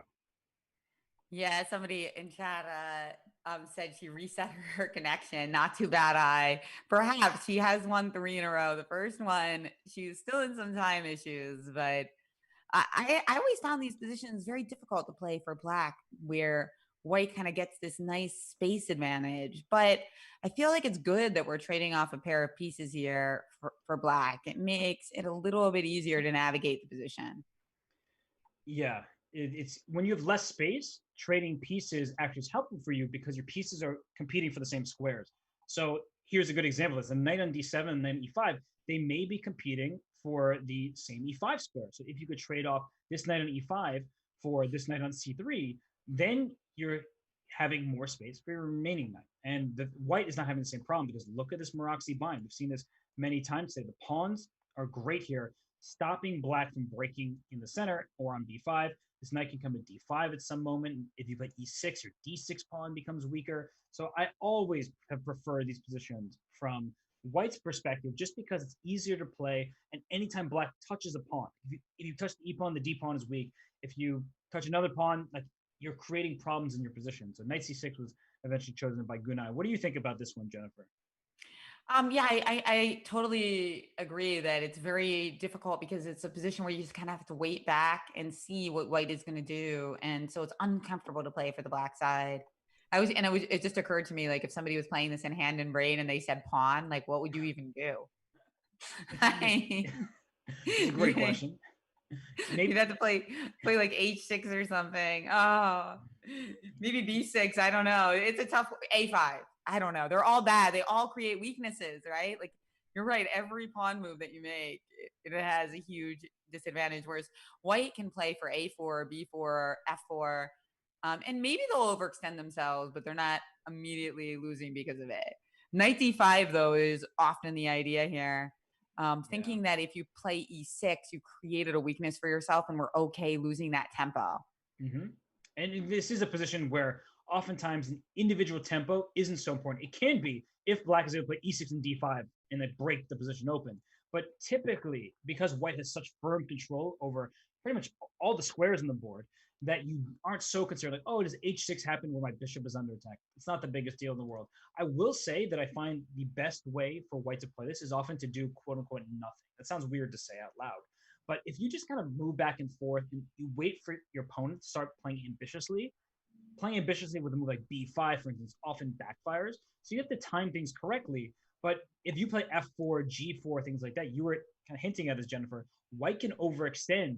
And then when there's a breakthrough, you've pushed a little too far. F4 is fine, but don't go all in. Yeah, it's just in the poker channel, right? But speaking of going all in, I mean, there are some players who are close to just winning all of their games. Katerina Lano 7-1 in her match.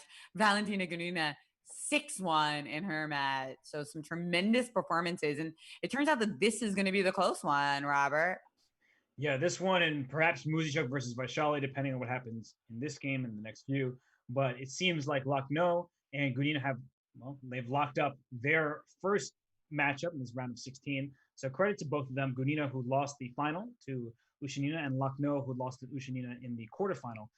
It's a good showing from the Russian players in their opening match. And well, you're right. This is the close match. Queen to d2. The pawn is on e6, so d6 is a weakness, but the rook comes to c6.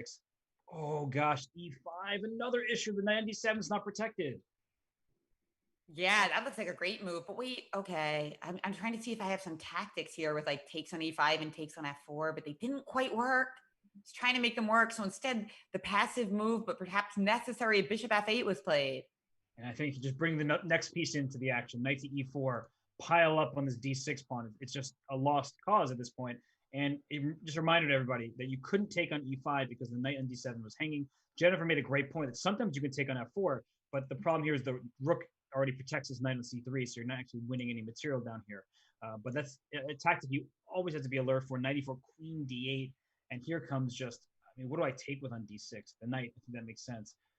This is no fun. Yeah, that's for sure. Knight f6, at least trying to get in knight e4. But queen d4, shutting that down. The most beautiful square for the queen that we could imagine.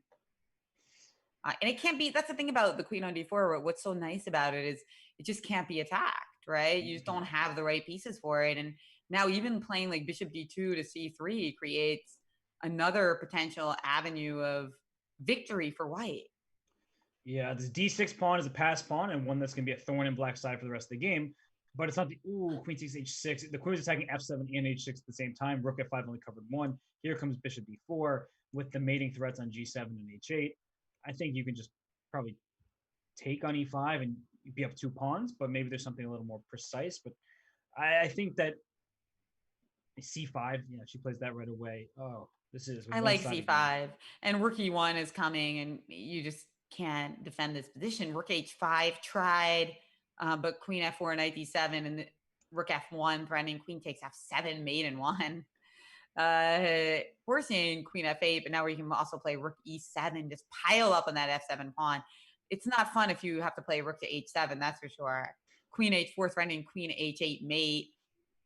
Yeah, this is a pretty brutal queen h7 checkmate. And there it is, checkmate. She actually resigned before white got to play it, and that is 4 in a row for Hou Yifan. Wow. Let's take a look at Anna Mazuchik's game because Anna's got 11 seconds on the clock. Whoa. And it looks like a time scramble. And one extra pawn for Anna. Now there's 2. Sorry, I miscounted. Just 1. And okay, it's a position where it's even now on material. And well, what's going on? It seems to like white's position, but also white's time is what I like. Rook e2, mate. Watch out. Knight g3's only move, but rook g2. Oh my gosh. Oh no, she walked into a checkmate. What do we do? He was forced to give up her knight. Oh my gosh. Look at that mating net. Oh, that's brutal. She was up on time too, and this is going to be a very close match. It's only going to be a 1-point match heading into the bullet. That's right. This was such a crucial victory for Vaishali. Now, she hasn't won the game yet, but she missed checkmate in one move. Rook g1 was mate, but she played knight to d3. Oh my gosh. Yeah, that is strange, but hey, she got it done, Vaishali. Now we have time for another game here. No, they just restarted and then they're gonna be canceled. All right, they didn't notice, yeah. No, we do have this one final game though between Gunina and Tao Wen, but the Gunina already up 5 points and her position is good with the 2 bishops in this endgame. Jennifer, it's been crazy thus far. It has. I'm glad we got a chance to witness Hou Yifan's epic comeback, but how is she going to do in the bullet? That's going to be tough. Yeah, with internet connection problems, playing bullet chess does not seem like the best thing to be doing, but it may be the bravest thing, and it's the necessary thing because she has no choice. She's in this matchup. She's only up 1 game. She will have to stabilize that connection as she goes into the bullet. And for this matchup um, for Tao Wen, her Grand Prix leg will be over. It feels like even if she wins this game and is down, well, she's probably not going to win this game. But even if she does, she'll be down 4 points in a 10-minute 1+1. 10 minutes of 1+1 chess. I don't think there's enough time mathematically for her to mount a comeback. Mm-mm. And the question is, you talk about winning this game, but it's actually Valentina, with these 2 bishops, who's going to try to win. I don't know if she's going to be able to, but I think she'll try a little bit. Well, if she knew that we have a break coming up after this, maybe she would do us a solid and then just offer a draw, because at this point the match is in her hands. But I will say she should play on, because she has the bishop pair, and this is actually not very easy for white. You think about like a king d3 type of move. Well, you can't go king d3 anymore. You can't move the knight because c3 is hanging. It feels like black is making progress. Bishop c3 has to constantly be checked, because if bishop c3, knight c3, d4 check takes on c3 and king f4. Oh, actually, now, especially now that you put h4, I really like that idea. Instead, so don't play bishop a5 now, because there was knight c6 check. So okay, good. Don't do that. Well, Valentina would still be up 5 points. She went bishop d8, knight c6 check. You called it. You jinxed her. I know. Wow. I feel bad. I don't feel that bad, because she's still up 6-2. I'm sorry. I didn't mean to jinx you. But it doesn't matter how much you're up by. You do not like losing to a knight fork. It's not a fun thing. And it happens all the time when you're, getting towards bullet time controls. Knights are so tricky. Oh, I feel bad. The knight was pinned too before she moved her bishop away. Yeah, I think that's what got her. That's what's got her. The removal of the pin confuses people. But it's good to see these players in their human moments, because of course the knight fork is one of the most missed tactics at all levels, and it just doesn't change. It just becomes a little bit more complicated or time scrambly the ways that it happens. And here we have it, Valentina still going into the bullet with a 6-2 lead. She does indeed. And well, I'm going to have to take a break so I can no longer curse the players. But when we return, we will have the bullet portion of these opening round matchups in this FIDE Women's Speed Chess Championship Grand Prix. Stay where you're at, everybody. We'll be back shortly.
And now we get to, some of you may find it the most exciting part of the match is the bullet. There'll be time scrambles. There will be blunders. There'll also be some excellent chess despite the limitations on the clock.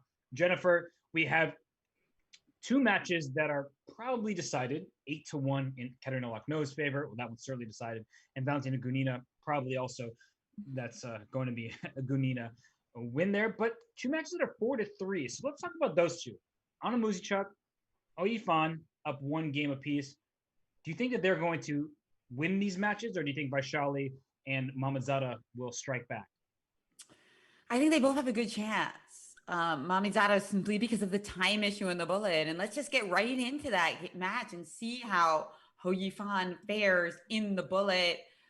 She has actually won 4 games in a row, all of the 3-minute games. We've seen her play the French. We've seen her play the Sicilian. Now some combination. It looks like a Maroczy bind, Paulson variation. Yeah, D4 coming. This is weird because she's usually played like the white side of these types of positions in the match. I was about to say that Mamadzada may have seen what was happening when she was blushing. Hey, that looks pretty good for white. Let me go and play this myself. And typically, it's pretty easy to play these structures from white in a bullet game for these very experienced players. You go queen e2, you go rook to d1. Watch out for knight to d5 at some point. That may be a possibility. I'm not sure if she's wait, she's probably thinking about it. She plays f4 instead, but there's sometimes where you sacrifice a piece with knight to d5, and I would consider it, but probably not do it, considering that you are down one game and losing the game could be disastrous. B4 just played. Okay, allowing queen takes c4, but that would allow knight d5 discovery. So rook c8, of course. So you find to not play that and say she's angling perhaps to play queen b8 and get that queen out of the X-ray vision of the rook on c1. Yeah, and g4. I mean, this is full steam ahead over here. G5, F5. I could see white just pushing all of her pawns. Maybe an F6 in the future.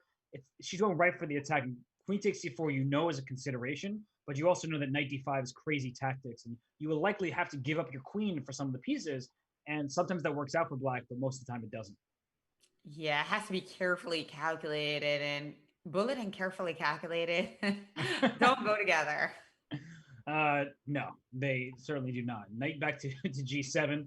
I'm waiting for f5. It feels like f5 has to be the move in the very near future. Out of the corner of my eye, I'm just keeping an eye on the Vaishali game that's on a Muzichuk. That one seems a little tamer than this game, so we'll stick here for now. Wait, there has to be something on e6. I mean, f5 is such a risky move to play. What is happening here, Jennifer? I mean, pieces are traded, and I'm worried about e6, but the knight on g7 doing good work for the moment. I don't know. Yeah, knight. And just look at the clock now, 11 seconds to 24 seconds. Bishop d8 just played, protecting that pawn on e6, which I like, because queen g4 hitting it was definitely on the menu for white. Plans for white, knight e2. She's trying to get her knight to g3, I think, but first she plays bishop g1. And did you see that move, king h8 to g8? That didn't look right. I think she's just making quick moves, Yifan, but she actually has plenty of time, and now she's losing d6. And once she loses d6, no, that's it. This is going to be a win for Mamadzada. I feel pretty confident in saying that. I know you should never feel confident in bullet chess, but look at this. Queen to d2, a queen d5 check, pawn to c5. Just keep it going. Bishop to d4 actually would have been checkmate if the king moved. Oh, okay, this is now an endgame up a clean exchange and a pawn. Mamadzada's evening the score here. Yeah, well, she does only have 7 seconds left, but there is that increment. It should be enough, as Ho Yifan really did focus on the clock in this game, but you also need to get a good position. As rook f1 played h4, h5, g6 is coming, and there will be a second pass pawn in the position quite soon. That's the problem. Yeah, and the f4 pawn's not even under attack because as soon as you leave this bishop on c7, my pawn will go to c7 and then push to c8. So also, yeah, you just probably bring the king in. She's bringing it over. But look at this. She's gotten down to 2 seconds left on the clock. I don't know when that happened, but she is down to just 3 seconds. So she can't hesitate at all. And no, she just pre-moved that rook to c1. That's a very safe move. It's smart. If you're going to pre-move, you want to pre-move safe moves. Like that, your opponent can't even do anything tactically to counter it. A4 pre-move because she gave a check and she attacks his knight. She steals a knight and she's back at 6 seconds. She has this one. Yes, okay. This one, and now I agree, 6 seconds. It's over, and it will be a tied match. 4-4. Crazy stuff. Let's switch back to the Vaishali against Anna Muzichuk because that one's down Uh-huh. the stretch here. It looks like Vaishali is, I don't even know if she's better here, but the knight against the bishop, I tend to like the knight in these type of Yes. endings. I like the knight. I like the knight because there's not a wide spread of pawns. So the short distances of the knight can kind of cover more easily than if that were like an A pawn. Right. And another good thing for white is that this H pawn doesn't match the bishop. So even if I lose my knight for the C pawn, it's still going to be a theoretical draw. And I know players don't often think about that when they're looking at a position like this. But if you have that in the back of your head, it allows you to take some risk. Wouldn't normally take 1 point. Adamusic lost in Oh, time. she flagged Anna Oh Muzichuk, who, by the way, has a very low bullet rating. So I mean, because she's obviously got a very high blitz rating and FIDE rating, but maybe bullet is not her cup of tea. And will this give Ashley a chance to take this match from her? I think she's gonna get better in bullet as the match goes on, but that first game not promising for Anna Muzichuk. No, indeed it was not. So we're gonna start. We can start here. I'm keeping an eye on the Ifan Mamadzada game as well. But Vaishali evens the score. We have two matches at 4-4. Vaishali and Mamadzada, the lower rated players in their matches, they both won the first bullet game. And what we see here in this game, Anna Muzichuk, solid position from the white side, a bit more space. Black will have to consider to play D5. Would you play D5 at some point, Jennifer, or would you kind of avoid that just because it opens things up and is riskier for a bullet game? I think I would play D5 at some point. Yeah, it just seems like a move we need to play. And there it is, D5, because it kind of weakens two of White's pieces. It gives your bishop on B3 less scope and your knight on C3. So I like making two of your pieces worse. Seems reasonable. The bishop on e6 is kind of like a big pawn, but it's a very solid foundation to black's position. And you're right that at some point, white really wants to play c3, move the knight, play c3, bishop c2. But especially with this queen on b6, hitting d4, the C pawn can't move anytime soon because there's a knight there, but also because the bishop needs the defense. So I think that white feels very stuck here. Yeah, I hate that bishop on B3 and F6. What a nice move. Looking for another way to get aggressive, in this case on the D4 pawn. And also we've got our rooks lined up in these nice files as black E8 and F8. Queen B4 just played. Not sure what that does yet, but it's a fast move and she needs to make fast moves as well. She is down 10 seconds, Dana. Yeah, I was actually about to say that there's compensation for this bad position and it's on the clock. And that's huge in a bullet game. And look at this, queen back to b6. I don't think that was her intention, was to have knight a2 and then move your queen back. And she was trying to make quick moves, which is smart, but she's under 20 seconds left. Now, this is a problematic situation, I think. Yeah, H3, H6 both played. I would love as black to play Queen C7 and find a way to get into D3, but there is Bishop F4. Mm-hmm. So she's just slow playing it with Rook E7.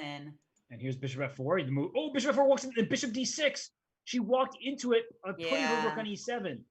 So that made things even worse. Oh Oof. no. And The that this score.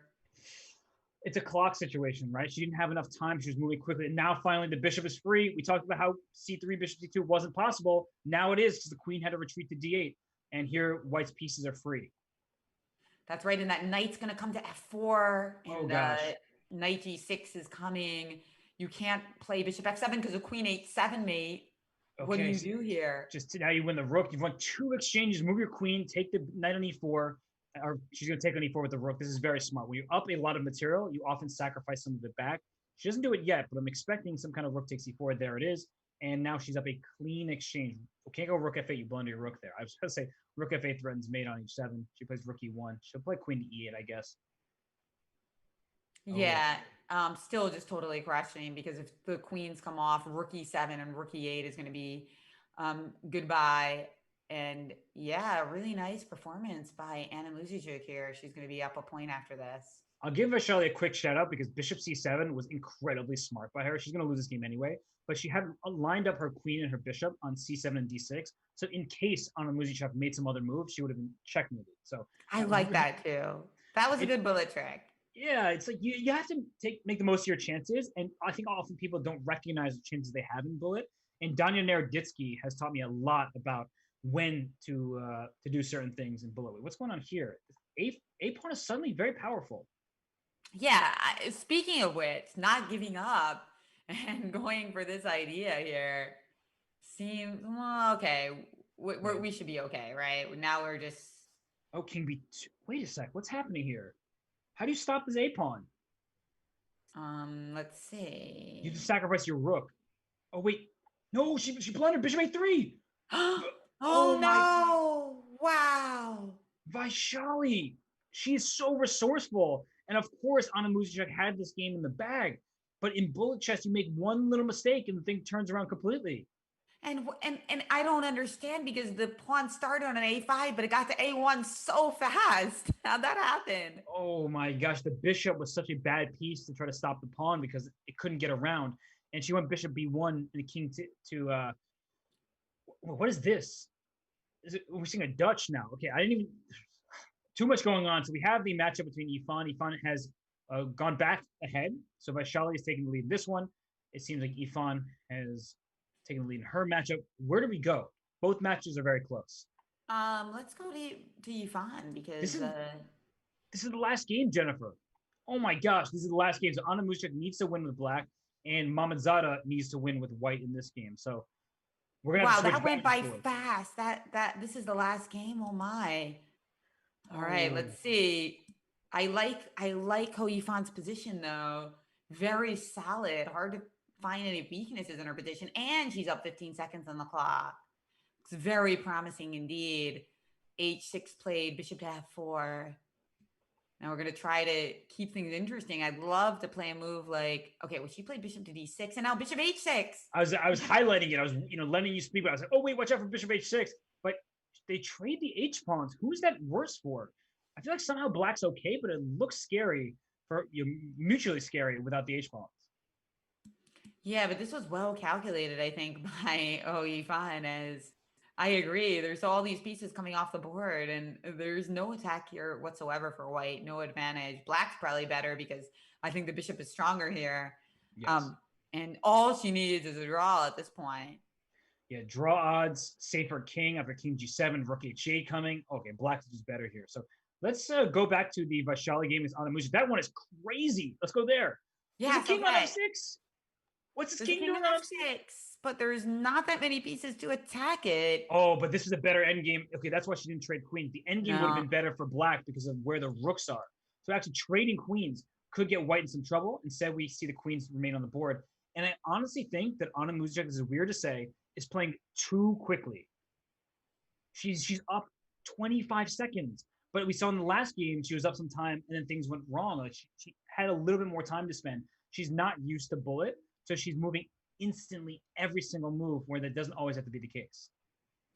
And now she's traded queens in a must-win situation, but she does have that more active king and the extra 20 seconds. Rook b3, b5, a4. Charlie needs that draw. Oh, this is dangerous. The king is more active, so she doesn't trade the rook. So, but the black king is closer to the center here. Oh, and you can't go king e2 ever. But she sacrifices the b2 pawn because the f2 pawn's also hanging. What's going on here, Jennifer? This seems like good winning chances for black despite the even material. Yeah, good winning chances considering the clock situation, especially. H5 played 6 seconds left for Vashali. That's the problem.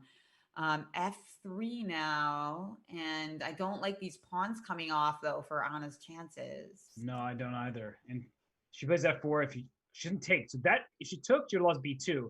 So she keeps this. I guess black can't really make progress somehow. Okay, king e6. Yeah, She I lost the think tempo. So if king rook a3, there was king d4. So that's actually kind of smart. She goes rook e4 check. I'm not seeing it. I'm not seeing it here. King d5 and rook takes b. Somehow you have to take on b2 and then try to get your king to e3. Like you have to go for. Wait, this is a dangerous decision by Vaishali. Very dangerous decision. Now a4. oh yeah, this is much scarier now. And I think Okay, she because gets it has away to be with it. so well calculated. You got to know that you can queen those pawns to counter the a pawn that's ready to go forward. Oh, that was well done. Rook takes a2 at the Yeah. right moment. It looks like Mm-hmm. Vaishali is holding here. And Ho Yifan, she drew her game. So she moves on to the next round as well. Wait, How did white just get a? I turned away for a second, and white has a queen. Wait, what? Wait, the rook didn't sacrifice to. I guess a draw is the same as a loss because of the Yeah, match yeah, situation. okay. Got it. Yeah, that's And there we have it. And white has the winning end game now. Queen versus king. And gosh. Vishali She won the wins. game in only draw would have been enough, but she won it. And she now has 6 points, ending the match, 2 points ahead of Anna Muzichuk. What a match. That was a crazy comeback there by Vaishali. Anna Muzichuk was up 4-2, and then we saw Vaishali take away, run away with this match. Let's go to the next matchup. They've already started. We have, for example, Zansaya Abdulmalik taking on Daisy Corey in probably my favorite Oh, matchup of this opening round. But you can take us anywhere, Jennifer. Let me know. yeah, I'm going to follow those games because we've got Irina entering the fray as well. Abdul Malik, that's a great one. And Desi Corey, why is this your favorite match? You think it's going to be super close? I do. And Zansaya struggled against Anna Ushanina in the first leg, but I think that was just a bad match. It's out of her system. And Daisy Corey is super talented, and I would say probably a dark horse in a sense. Not that I don't think she's going to win the Grand Prix leg, but I think she can take down a couple of these opponents along the way. And she's very talented. She's from Peru. She and her brother, Grandmaster Jorge Corey, very talented chess family. And I think that just maybe she's a little overlooked given the grand scheme of things and how many strong players are in the field. Yes, yes. So let's catch up with this game. The first game of their 5-minute match with equal material. Again, we're getting this theme of bishop versus knight, and one thing you have to look at is the knight on a good square? It is. Are there pawns on both sides of the board? Yes, that should favor the bishop. But after g6, I gotta ask, f6, how do we get that bishop into the game? It didn't matter because she just took on g6. Probably there was going to be a g5 type idea. Yeah. To save the bishop. Yeah, and the bishop is saved, but we've actually made a pretty big concession. Now our pawns are split. So I'm not, the bishop is good with pawns on both sides of the board, as you were stating. But now with the split pawns, that's kind of a concern for me. And do you play h5 and just say, all right, I want to keep my bishop on g6 where everything's defended? No, I can't play h5 because my rook on e3 is under attack. So that means I either have to take your knight on f5 to remove it, or I need to move my rook away, but then I run the risk of losing this pawn h6. So it's a tough moment here. Yeah, rook e2 now played. And like you said, knight h6. And then the question is, if we double those rooks on the 7th, what's going to happen? And here we see, that's a beautiful background. I love that. Look at that background that Desi has. Yeah, Daisy Corey has an amazing background. She was playing in many of the qualifiers, and I commented on that quite regularly. It's like full-on chess theme virtual background. You couldn't be any more prepared for a WSCC match than that. I love that aesthetic appreciation, Robert. Love to see it. But in this position, I don't know if this has turned out so great for her, has it? It's these 2 pawns that Abdul Malik has seem like they're going to be punishing. Yeah, there's 2 of them there, and you're only 1 pawn on the queen side for black just yet, in g4, h4, h5, but it's not so easy to push all the pawns. That's the struggle that white will have, especially against the bishop. Because if you ever play g4, that bishop comes into e4, and it's not just on the good square, there's like mating nets. And we see bishop d3 played. I think h4, though. I would start pushing my pawns. Yeah, I mean, if you don't know what to do, you do know. You don't know what to do right now, but you do know that eventually you need to push those pawns. So why wait? Go, go, go. And also a huge lead on the clock for Zansaya. She was h3. So she gives her king some space to run, but I don't know if it was entirely. That's one of those slower moves that you may regret later in. I mean, I'm not saying h4 was necessarily great, but it just feels like h3 not entirely in the spirit of the position.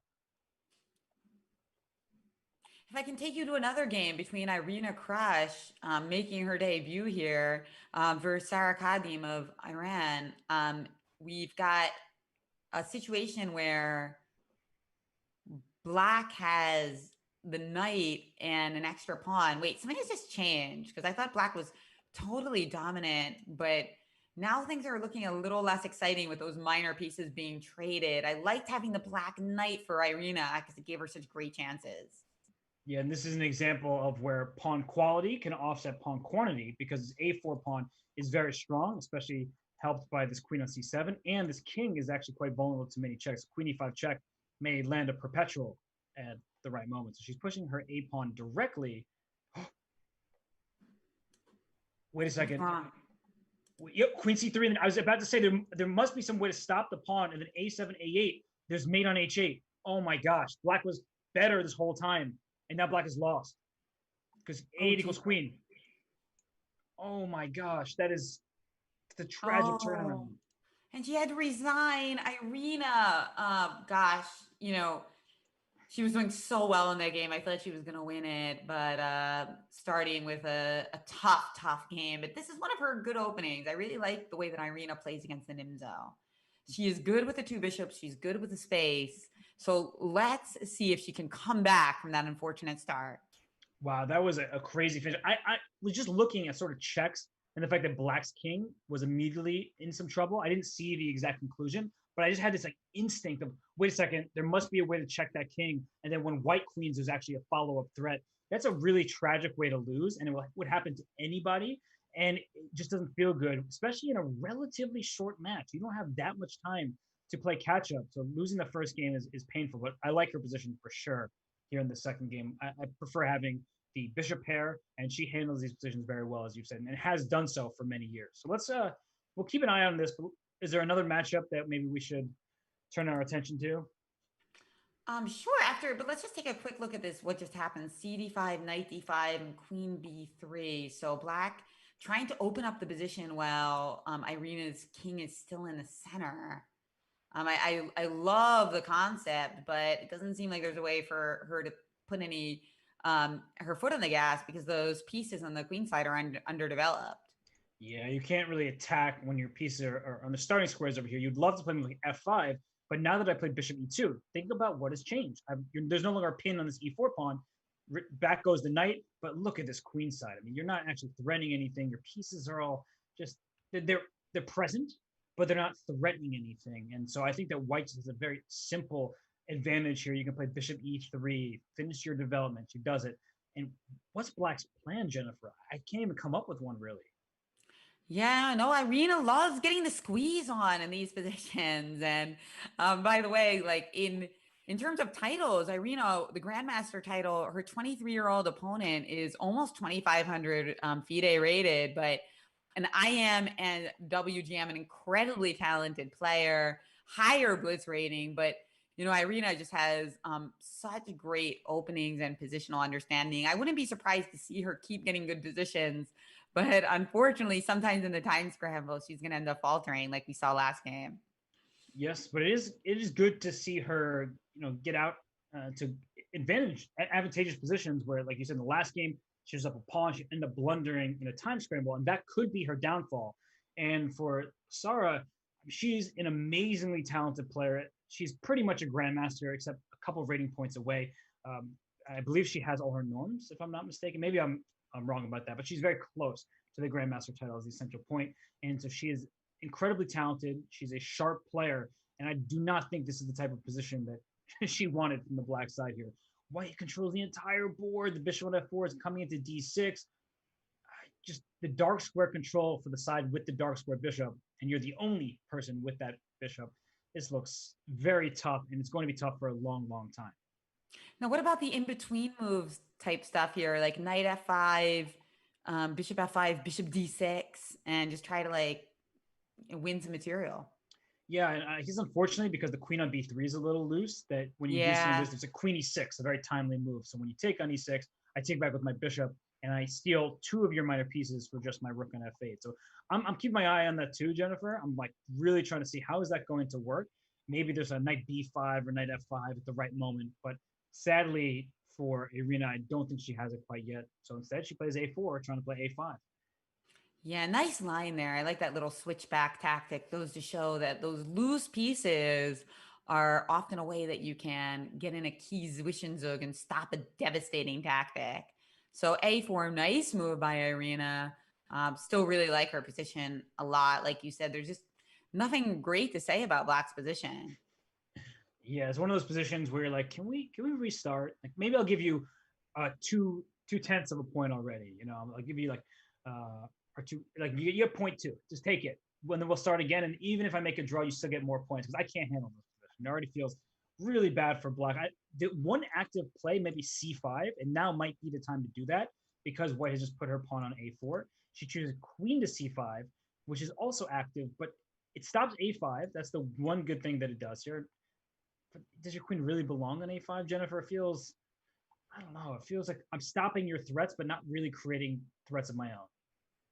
Yeah, absolutely. Very passive situation. Like I said, I mean, I used to play the Nimzo Indian, and if I had Black against Irina, I would start to cry. And like, she knows how to play this opening, get a little space, squeeze you, don't give you any active play. And masterclass here. Like I said, the openings in the early and middle games, Irina, you're not gonna have to worry. It's just that blitz time control is sometimes hard for her. So we'll see. And we've got so many great matches going on, Robert. If you want to potentially move to another one, we've got world champion Ju Wenjun. She actually lost her first game to Olga Giria. So tough start for the women's world champion. And a tough position to boot. I Mm-hmm. mean, you mentioned the scores. Like, oh, that doesn't sound good. Maybe she'll come back here.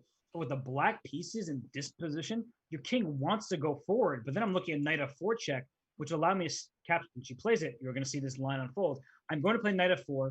I'm going to capture your bishop on d5, leave you with an isolated pawn. And at the end of this all, my rook is on c7. It's the most active piece on the board. And here this is all happening. And I think White will play king d2 after capturing the bishop. Keep your king in the center where your king wants to go. King d2, king d3, king d4. March that king up. In the end game, the king is an aggressive piece, not one that needs to be shielded. Yeah, absolutely. Can White win this? Do you think that sorry, not Hoi Fan, do you think Ju Wenjun has a chance to defend this? I think from a practical point of view, it's like one of the more hopeless positions in a blitz game. However, because Black's ideas are pretty easy, you just have to defend. Like you're not going for a threat. You just need to protect the pieces that are under attack. Maybe sacrifice a pawn at some moment to get some counterplay. I think that she needs to play quickly, and she's not doing that. I was about to say I think it's relatively easy to play as Black because your position is so bad. That sounds counterintuitive, but she's not spending time here, and I think that's just hurting her because she's down a minute on the clock. In addition to having a bad position. And for those of you who are just joining us, we did see an epic comeback from Hou Yifan in the earlier days match. She started out with 3 losses in a row. Looked like she might lose her 4th game on time as well, but came back and won by drawing the game point game. I forgot that she almost flagged in the 4th game where she was completely winning, and she made that move 0.9 seconds. But I'm glad you reminded me. So I still have like this visceral reaction just hearing about it. I'm still nervous, like jittery. That was one of the craziest moments I've ever seen because we were like, oh, she's about to win. Oh, her connection is gone. She's back.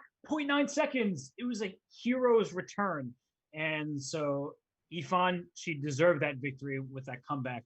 And her opponent hung in tight, Mamanzada, but unfortunately for her, she's playing the former women's world champion and the highest rated women's player in the world. All right, where do you want to go now? Some action in Irina's game again, as God, her position just looks like really promising right now. But the move a6 has just been played by Sarah. Queen takes c5 played, thinking that if a takes b5, a takes b5, and you are going to lose that knight on b6. Yeah, the queen being so misplaced, and maybe knight takes a4 though, because I know my knight's under attack as well. So I'm trying to help myself by taking on a4 first, just to hit your queen. And there's a lot of weird pins here. Oh yeah, knight a4. And played. Huh. And time trouble ensuing for Irina as well. You mentioned how she gets these good positions, then the clock can be her biggest nemesis. I think the clock is already playing its part because she started moving perhaps a little. She actually didn't move quickly. She spent a minute on queen takes c5, but now after knight takes a4, she's spending a lot more time. She doesn't have time to spend here, Jennifer. This is really feeling like it's turning around for Black. Yeah, unfortunately, that's the thing. These tactics, you need time And Irina got that great position, but tactically missed knight a4 potentially. And now she's played queen to c7. So she is attacking the queen. So you don't have time to take the knight on b5. But after, queen takes c7, knight takes c7, that looks good actually Yeah, for white. So what does black do here? We can't play takes on b5. We can't play queen b5. Queen c7, knight c7 looks promising. So she chose to play queen b4, that was protecting the knight on a4. both by you and by Sarah. That was amazing process of elimination. I promise you, Queen B4 was not her initial intention, but she did exactly what you were just stating with your commentary. You're like, wait a second, Queen C7, Knight that looks good for white. I can't really move my queen anywhere. B6 looks wrong. And so then she played Queen B4, and that was the best move, it feels like. And now she can just even take on B2. I'm saying that with a lot of hesitation. Like, can I go Knight takes B2? I want to do it, but I'm not sure I get away with it. Because you're thinking like a rook b1 or something? Yeah, like a rook b1. She takes the queen on b2. Oh, because if knight a4, there's queen takes e2. And if rook takes a4, there's rook c8. Rook c8, Wow, crazy. yes. Sarah is alert with these tactics right now. Yeah, and then I'm scared about. And now No, she that's a played blunder. bishop a2. Was that a mouselet? No, I think she forgot the bishop was there. She Oh forgot the bishop was boy. on Oh e6. boy. Bad start for Irina. Let's move to another game. There is a time scramble in Olga's game against Zhu Wenjun. We were looking at earlier. Remember that was the one where Zhu Wenjun was struggling in the rook endgame, and the struggles have only gotten more severe, Robert, as now white is up that beautiful past b pawn. Uh-oh. Well, now that But it's off. but it's gone. Yeah, this is theoretically drawn. I mean, this is a rook in 4 versus rook in 3. And if they're on the same side of the board as they are here, almost always it's like a theoretically drawn position. Not that it's easy to defend, but with precise play, optimal play, it should be a draw. Now, Olga Giria should play this game out, although she doesn't have much time. But this is what Zhu Wenjun did. She salvaged this game by getting active, giving up a pawn in the process, and then now we've whittled it down to material that's not exactly plentiful. Very well done by Zhu Wenjun. What a hold. And because she's also got the extra time, it's going to be hard for her opponent to do anything here. Olga Giria can try, but looks like Zhu Wenjun's got the plan down. She's just so relieved to get into this position. I would be But too. what about this rook e3 move? I mean, I wonder if like the pawn in game is drawn now because you'd be getting those double pawns. Maybe it's too risky, but no, she did it. She calculated it. She thought it was right. King f7, and it's going to be hard for white to make progress because once we get our king to e6, what do you do? Right. Actually, I was starting to wonder, like, can black try to win this game? And it sounds ridiculous at first, but there are end games. Well, that's a good move. But there's sometimes where the black king just sits in front of these double pawns, and then black wins one of them, and there's some danger. But here, that was very smart to wait. This isn't so easy. King d5. Wait a second. King c4 and king to d3. Oh boy, something went wrong for white. Oh King my c3 gosh. now, and we're getting in. King d3.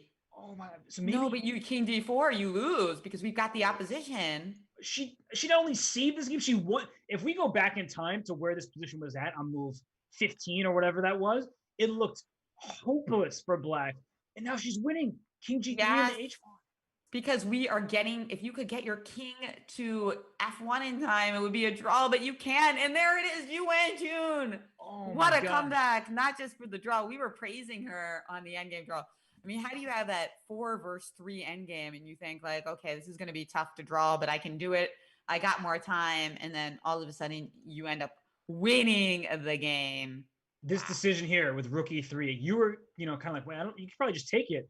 And she took it and she won because of, no time for white here. This position e5, this probably should be a draw. If white plays e4 here, that black king is not getting in. So she should have played e4 instead of king e4. And king e4 actually caused her problems because now it's opposition and white has to move. Wow, that's just, you don't expect to see that ever. Oh my god. Yeah, and I wonder if that's still a draw or not. But regardless, it's way too much work for white on 0 seconds. And that actually shows that rook e3 was a judgment mishap. Right, because even you said like after rook e3, pawn e3. Wait a second, I can imagine some positions where black's actually winning, and You certainly don't want to walk that tightrope. You do not. Let's go to the matchup between Ushanina and Harika Tronavale. We haven't actually seen their games. Ushanina won the first leg of the Grand Prix. In this matchup, she's currently tied 1-1. They've drawn both their games. I'm trying to wrap my head around what just happened because it's shocking. The position that Ju and Jun started with to winning that game, that happens because Giria or whoever it is, let's just say anonymous opponent, you play for a win and you don't turn that psychology to maybe I should be a little bit careful. With her rook e3, she's like, oh, I'm up a pawn, I can just trade, and she had no time to calculate. But I think it was a psychological loss more so than a like chess over the board loss, if that makes sense. Yeah, that's so instructive, you know? Like I can't tell you how many times I tried to simplify something when I was better and it ended up backfiring, right? So yeah, you just want to, in that situation, you want to just like move that rook around, get some more time in your clock. Don't do something so committal. Whew, whew. I'm still trying to kind of catch my mental breath about what just happened. So here in this game between Ushanina and Harika, so take on d4. So, I mean, now the knight is welcomed into c6. That's kind of scares me.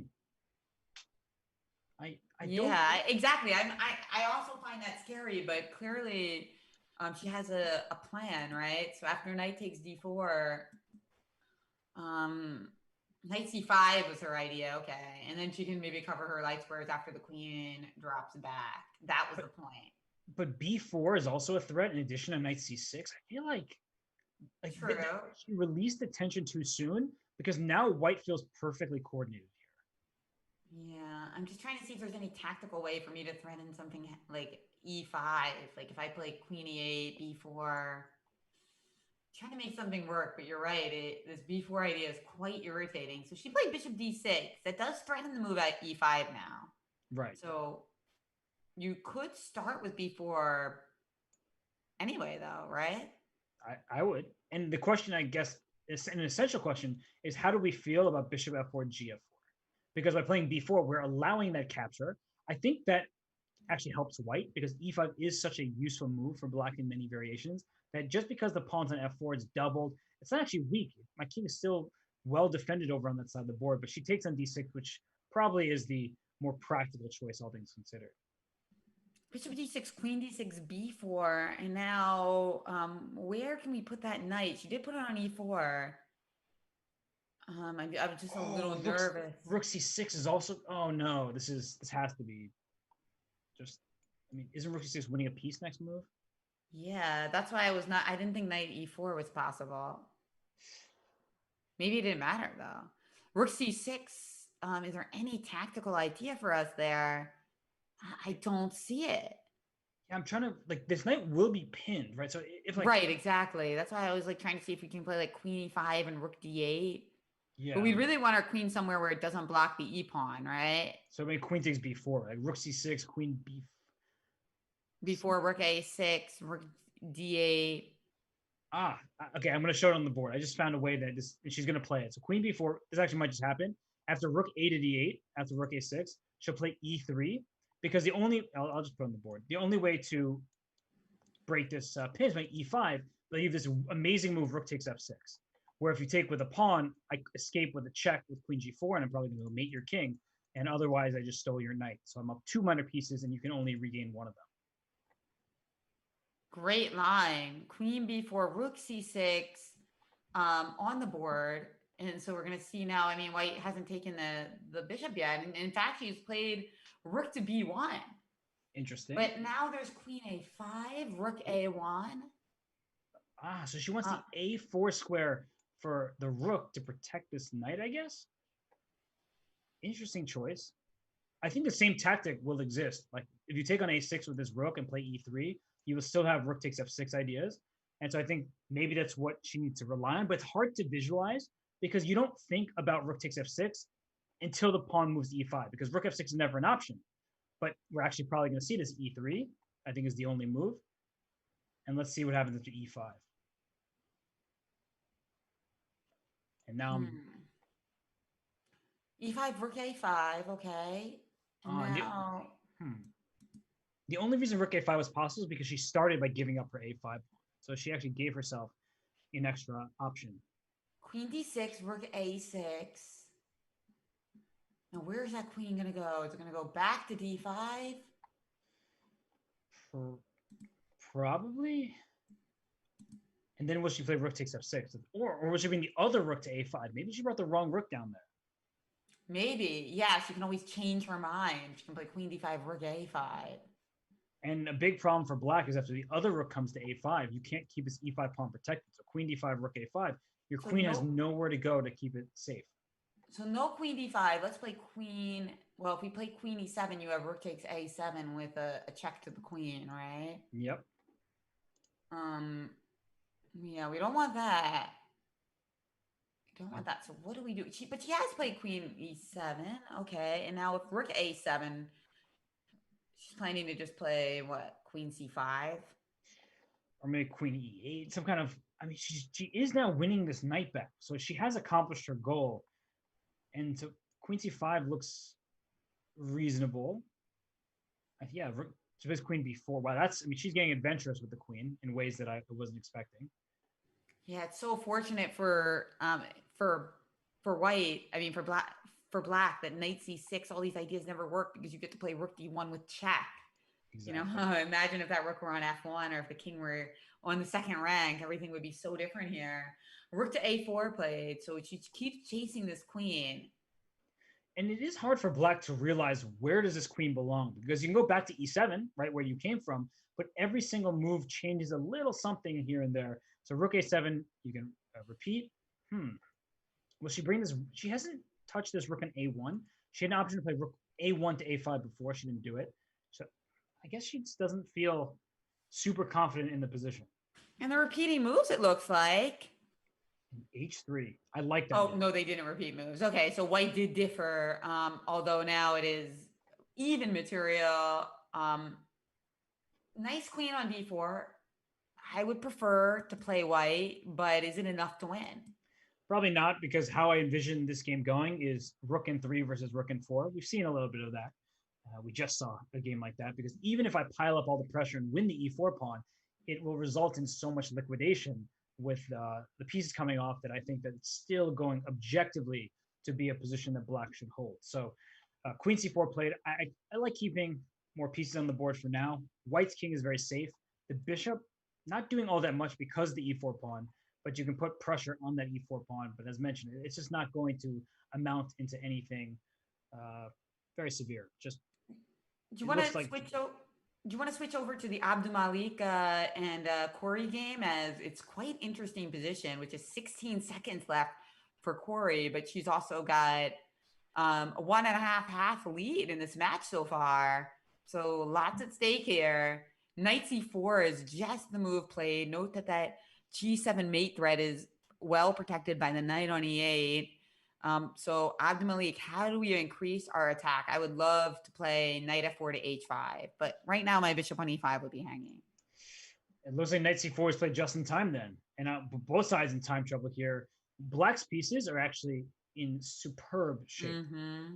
Oh gosh, like, do I play bishop to e4? She does it, and that bishop comes to d3 now. You can't play rook to b1. Your b2 pawn's under attack. I can play e5. It feels like black just unleashed her pieces and should be much. Wait, the nice trap. Oh no, it's f3. This is all black. That beautiful bishop on e4. We just also won a pawn. We clipped a pawn, and we've got the better pieces. And she's actually ahead on time at the moment. e4 played. I mean, this bishop on d3 is blockade the pawn, but f5, g5, just kind of try to bring another one in. Jennifer, this bishop on d3 is one of the most annoying pieces you could possibly see, right? It's just, you can't dislodge it, and if you capture it, you just give black another passed pawn. And here they go. Look at those pawns go. Ooh, they're having a good time. Knight e4. Oh gosh. F2 check. Oh, okay, we can play it next. This little triangle formation is not something you get to see on that side of the board very often. But wait, what just happened? Does it matter? Oh, that was big. That was a fork. Yeah. What's going on now? Is black still winning? No, you also had pawns. How did it happen? What? She was just totally dominating. I turned my head away for a half second. Oh, and again, another fork. Oh, Robert, my gosh. This is incredible. Because rookie 4, there was a knight d6 check. Oh my Oh gosh. boy. This How is demoralizing. Oh, 2 seconds to 2 seconds. But she was doing so well in that game. And now it is an even match still, though. oh my Even gosh. match. And the time is we need this game will be canceled in a second. We need to go back to this game because before we take our break, what just happened here, Jennifer? We saw the pawns on D3, on E2, and these are menacing pawns. What? So takes F2. Oh gosh, she just missed that 97 check was a fork. So probably she showed an F2 before taking on D3 because that way you check and you actually just promote right away. You can get a queen. So she missed that in time trouble. And then 97 check, well spied by Abdul Malik. And then all of her pieces, she just blundered her. Oh, because 96. She missed another fork. So it was one fork leads to another. Oh my gosh, this is why we keep talking about knights being just so tricky. And what a save there by Zansaya. She would have been down 2 points. Now it's an even match. That always just to know how matter miserable your position looks, keep fighting, because in those transitional moments where you actually have to win the game, there are so many mistakes that could be made, even by some of the top women players in the world. Well, what a game that was. What matches we have, actually very close matches across the board here. None of these, matches where somebody's unbeatable. So we will return in a few minutes, and we have so much fun left in store for you. We'll be back shortly with more coverage of the FIDEchess.com Women's Speed Chess Championship. See you guys soon.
we bring up the leaderboard to remind you that Anna Ushanina is in first place after the first leg of the WSCC Grand Prix. So she's in a tight match right now against Harika Dronavali, who has yet to, this is her first matchup in the event, but it's good to know where people stand and what's at stake here. So Jennifer, when you look down this table, any names that we should keep an eye on? Every single one of them, Robert. This is like the polar opposite of the first half of the show, where almost every match was a wipeout. As it turned out, the Hou Yifan and Muzichuk matches were pretty close, but they started out lopsided. This is the opposite. And now as the time controls get faster, I believe we're going to see at least one super lopsided match before the bullet. But which one's it going to be?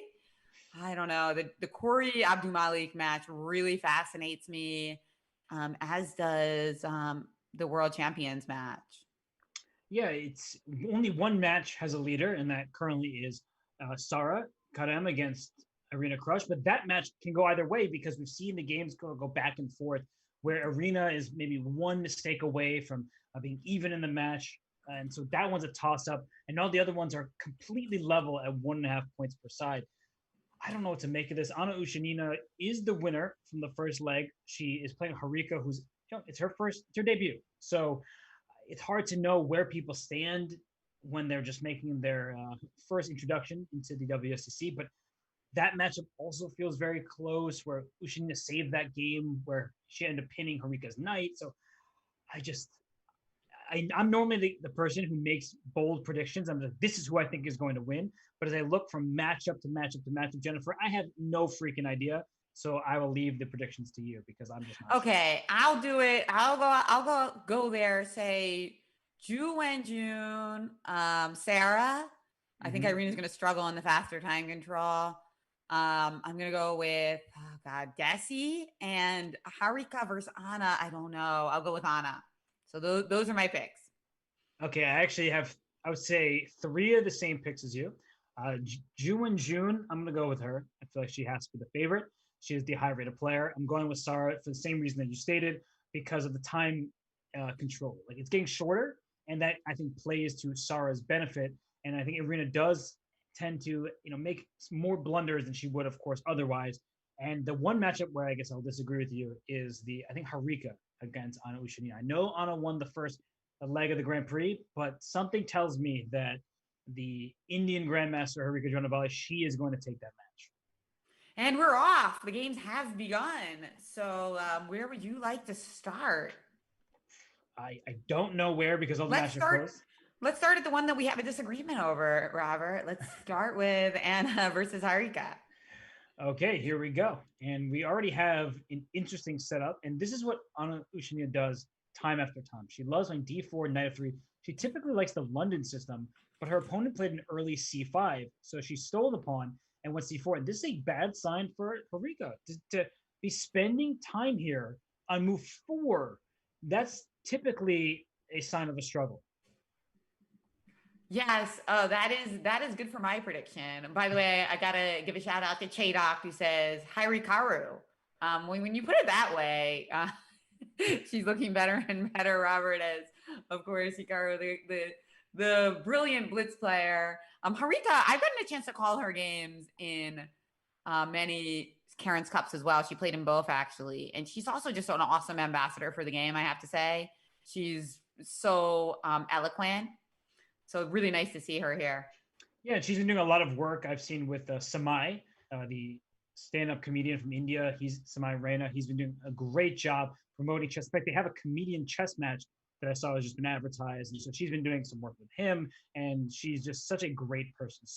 She's really kind-hearted and is a great ambassador for the game, especially in India, where it's becoming more and more popular, thanks to not just Vishy Anand and, let's say, Vidya Gujarati, but also because of Harika and Humpy Koneru. Some very talented players abound in India. That's right. I'm missing Humpy Koneru today. Yeah, I guess this is her leg off. Exactly. I was going to say she's taking the day off. Then I realized, no, she's not just taking today off. It's the entire leg. You play 3 out of 4. So taking the leg off sounds like an exercise routine where it's it's a cardio or an arms day or something like that. But she's out for this one. She'll be back for the remaining 2. And Harika, she just stole the pawn on c5. So she regained the material that she was down. And is black going to punch through d4? That's the idea you always have to consider in an IQP, isolated queen pawn position, is can black get away eventually with his move d5 and d4? And if you can't blockade it for white, then you certainly are no better. Yeah, absolutely. And I do think that Black's done adequately in this opening. And this move A3 strikes me as unfortunate. You know, it's a little time, it's a little luxurious considering that we're not castled yet, and that D4 is going to be coming in with a, an equalizing opportunity pretty soon, I think. Yeah, actually, d4 right now looks incredibly strong because you have to do something about it. And I have three pieces defending it, and you only have three pieces attacking, but defending. So you have to capture first. So d4 should be played here. We didn't just do a count where eventually a black bishop would end up on d4 there, and with a bishop on d4, are you kidding me? Couldn't ask for a better start to a game. So she plays it, and the one thing that Anu Shinina has going for Jennifer is the time. Yeah, this is the reason I don't like A3, because I'm feeling like if I were castled and had the move knight C3 in here, I could cause you some grief with a move like knight E4. But now my knight's still stuck on B1. I don't have anything fun like that. Yeah, and the extra time is about to be gone because it's only 10 seconds, now 12, 15 seconds. But black's position, I think, is just better here. Oh, yeah. You're much more active. Bishop F5 can be played here, threatening knight E2 and bishop D3. Ooh. Like, what do you even do against that? And she's switched at the move order. Probably she's going to play bishop F5 now. Oh, no, she played bishop G4. Also, a nice idea. We've got the two bishops, and yeah, black's better, but how much better? I don't know. I mean, we just play knight C3, try to hang tight. Rook E8 can be met. Rook E8, what do we do there? Do we have to... Kind of queen C4 hitting both bishops, I guess? It's getting tricky. This bishop takes F3, so it's not very clear. But I liked your idea, Jennifer, with bishop F5. I think that was a little bit better to keep the tension alive and force white to trade with you, and that would have improved black's pieces. She brings her queen to B5 rather than C4, and this bishop is under attack. The B7 pawn is under attack as well. So maybe bishop B6. In the other case, with your move with queen C4, you attacked both bishops, or you kept an eye on both of them. But instead, Harika went for this idea. Bishop takes F3, queen C5, bishop C6. Now we've got a bishops of opposite color situation, but I don't think black's really better anymore. Are they worse after rook d1? That's the question. I think you can play knight e4 or knight d7, I was going to say, just to trade queens in a fancy manner, because you would have given up your queen on d8, but your knight would have won the queen on c5. This is definitely worse for black because of now your double pawns, but it's not that big of a deal because they're hard to attack. So white is better structurally, but how to actually make inroads is a totally different question.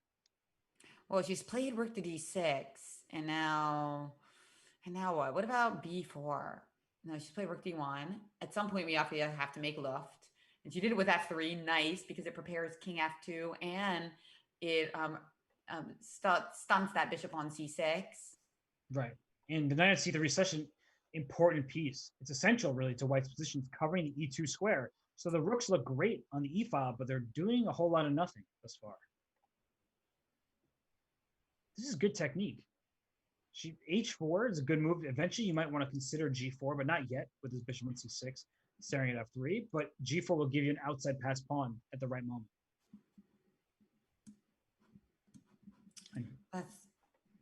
That's right. Rook 1 D4. The idea of rook F4 coming into the position. Rook E6 played instead. I think this is a clear example of where you don't take the rook on E6 and undouble black's pawn. So she ended up trading on D8 instead. And here comes the knight. Without the double rooks for black, one rook was traded. Now the knight can reroute itself to D4. Jennifer, this is getting better and better by the move for white. At least it seems like that to me. Yeah. I'm impressed by, because a lot of people would have been tempted at some point to play like knight d5 and, just make sure you have a slightly better position. But instead, she's played f3 and she's kept the minor pieces on the board. And now look at this knight on d4 and that potential of it to go to f5. It's definitely a good piece. King on f4 now. G4 will always come to my mind, but I understand not playing it too early. And rook d4. So the rook now for black is attacking multiple pawns. I see a mating net if I can, somehow get a rook g8 check. There's a rook h8, rook h6. That would be a checkmating net. So how do you make this work? B3 is tempting, especially brings her king up. I think she's gonna play B3 though. At some moment. What do you think, Jennifer? Is G4? She finally played. Okay, so I'm worried about this black king. And H5 check followed by knight F5. Of course, our knight is currently pinned, so we can't play it yet. King F5. Maybe King has to go to G3 or E3 just to play this move, knight F5. Knight F5 check, though. You said it. Whose favorite move was that? Anna Cromling. Yeah. And Ben Feingold also likes to call it knife to F5. That's unforgettable, isn't it? Yeah. And knight takes C6. Knight takes C6. Okay, yeah, nice little simplification here. And now we're just, white wins, resignation by Haruka. Tough game, though. Very interesting one. Haruka really got a great position out of the opening, but after some missteps, Anna just played really well. Yeah, that's what it's all about. It was a position you couldn't even pay for from the black side initially, but then you play a little bit too slowly at a given moment, and she actually traded pieces and allowed white some more freedom, and then Anna Ushanina played very well after that. But the knife on F5, you're absolutely right. Once you get a knight there, it's going to be pretty much all over most of the time. And Emery Tate, he was somebody who you saw, once he got the knight to F5, you were like, this is going to be devastating for black. And okay, we have a position here where, and we had this earlier, right? This exact type of position we tuned in when white went queen A4, rook F to C1, and that was the game with B4, B5. So here, instead of playing an early C5, Anna Ushanina plays rook to C8, and now white plays B4, saying, you're not playing C5. No, ma'am, not for you. So I kind of like white's position at the early going here, but should we take a look at some of the other matches? I see Irina tied the matchup, and that means she won her first 3+1 game.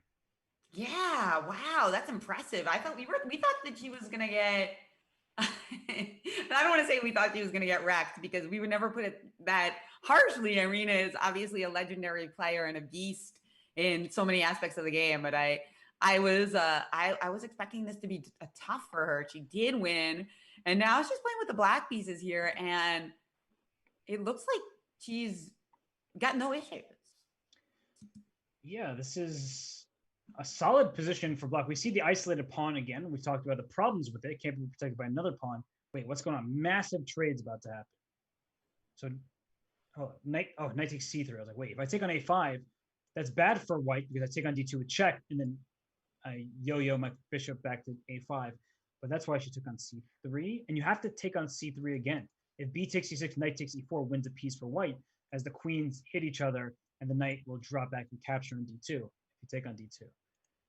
So queen takes C3 played, and maybe this isn't as good for black as I initially thought, because the endgame just looks like a clearly better one for Sarah with the white pieces.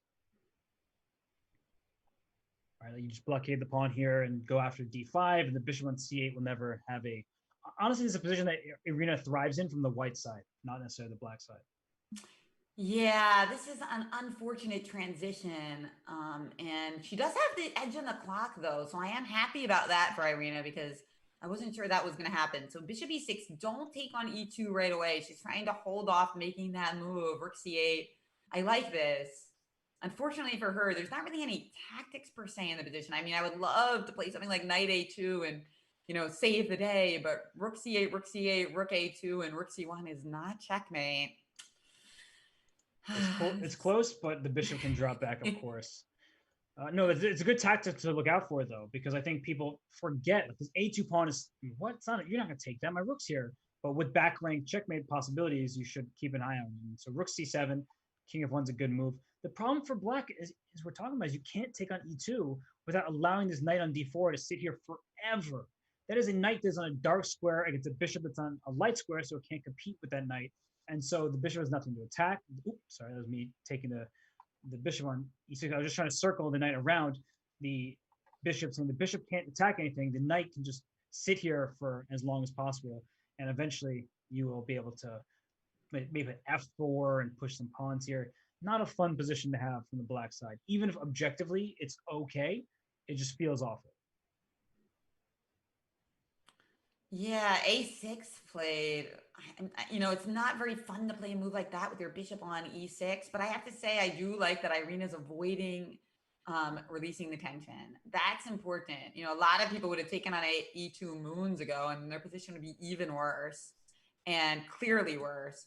She's avoiding that, and eventually Sarah just said, "Okay, I'll just play bishop F3," but that leaves that strong knight on C3, which gives Irina something in the position. Wait, Oh, what happened? She finally got she this was able to moving. play knight a2 because the rook on Knight A2. c1. Yeah, the rook on c1 was hanging there. But is the knight trapped after knight A5, C2? free the Okay, knight. She does it. A5. She did it. Now she's Wow. getting her knight out on B4. You know what's funny? I didn't follow my own advice. I should have followed your advice. You said knight a2 a long time ago, and it wasn't just about the backlink checkmate. There just were so many tactics, and knight a2 would work out. And I forgot about it, but Irina certainly didn't, and she found a way to go up a pawn here.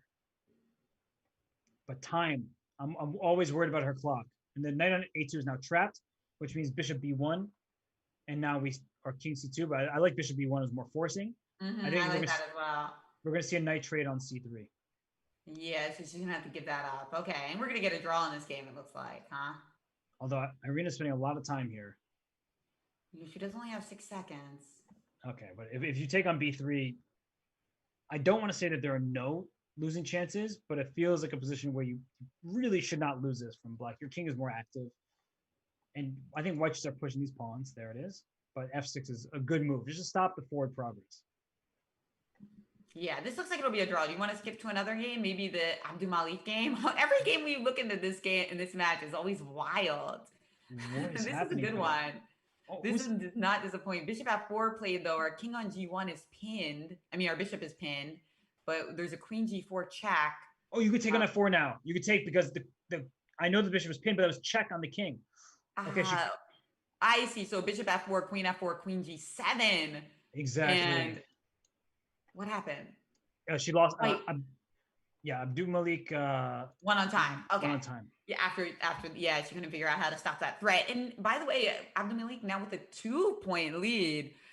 So she's actually won two of the 3-minute games in a row. And I said that one of the matches was going to be lopsided by the time we got to Bullet. And well, Desi, hopefully she can prove that she's not the one, but she's going to need to win this game. Yeah, and I switch on over to this game between Ushanina and Harika because it's pretty wild right now. We just tuned in and Harika sacrificed a bishop on f7. This king is going on a ride up to d6, but I'm not worried about the king getting checkmated. I'm just worried about it getting checked infinitely. By the way, huge news, Robert. Somehow Irina actually won the game. No way. That we wrote off as a draw. What? Oh, there was just a blunder of a bishop to a simple check. Oh, what a shocker.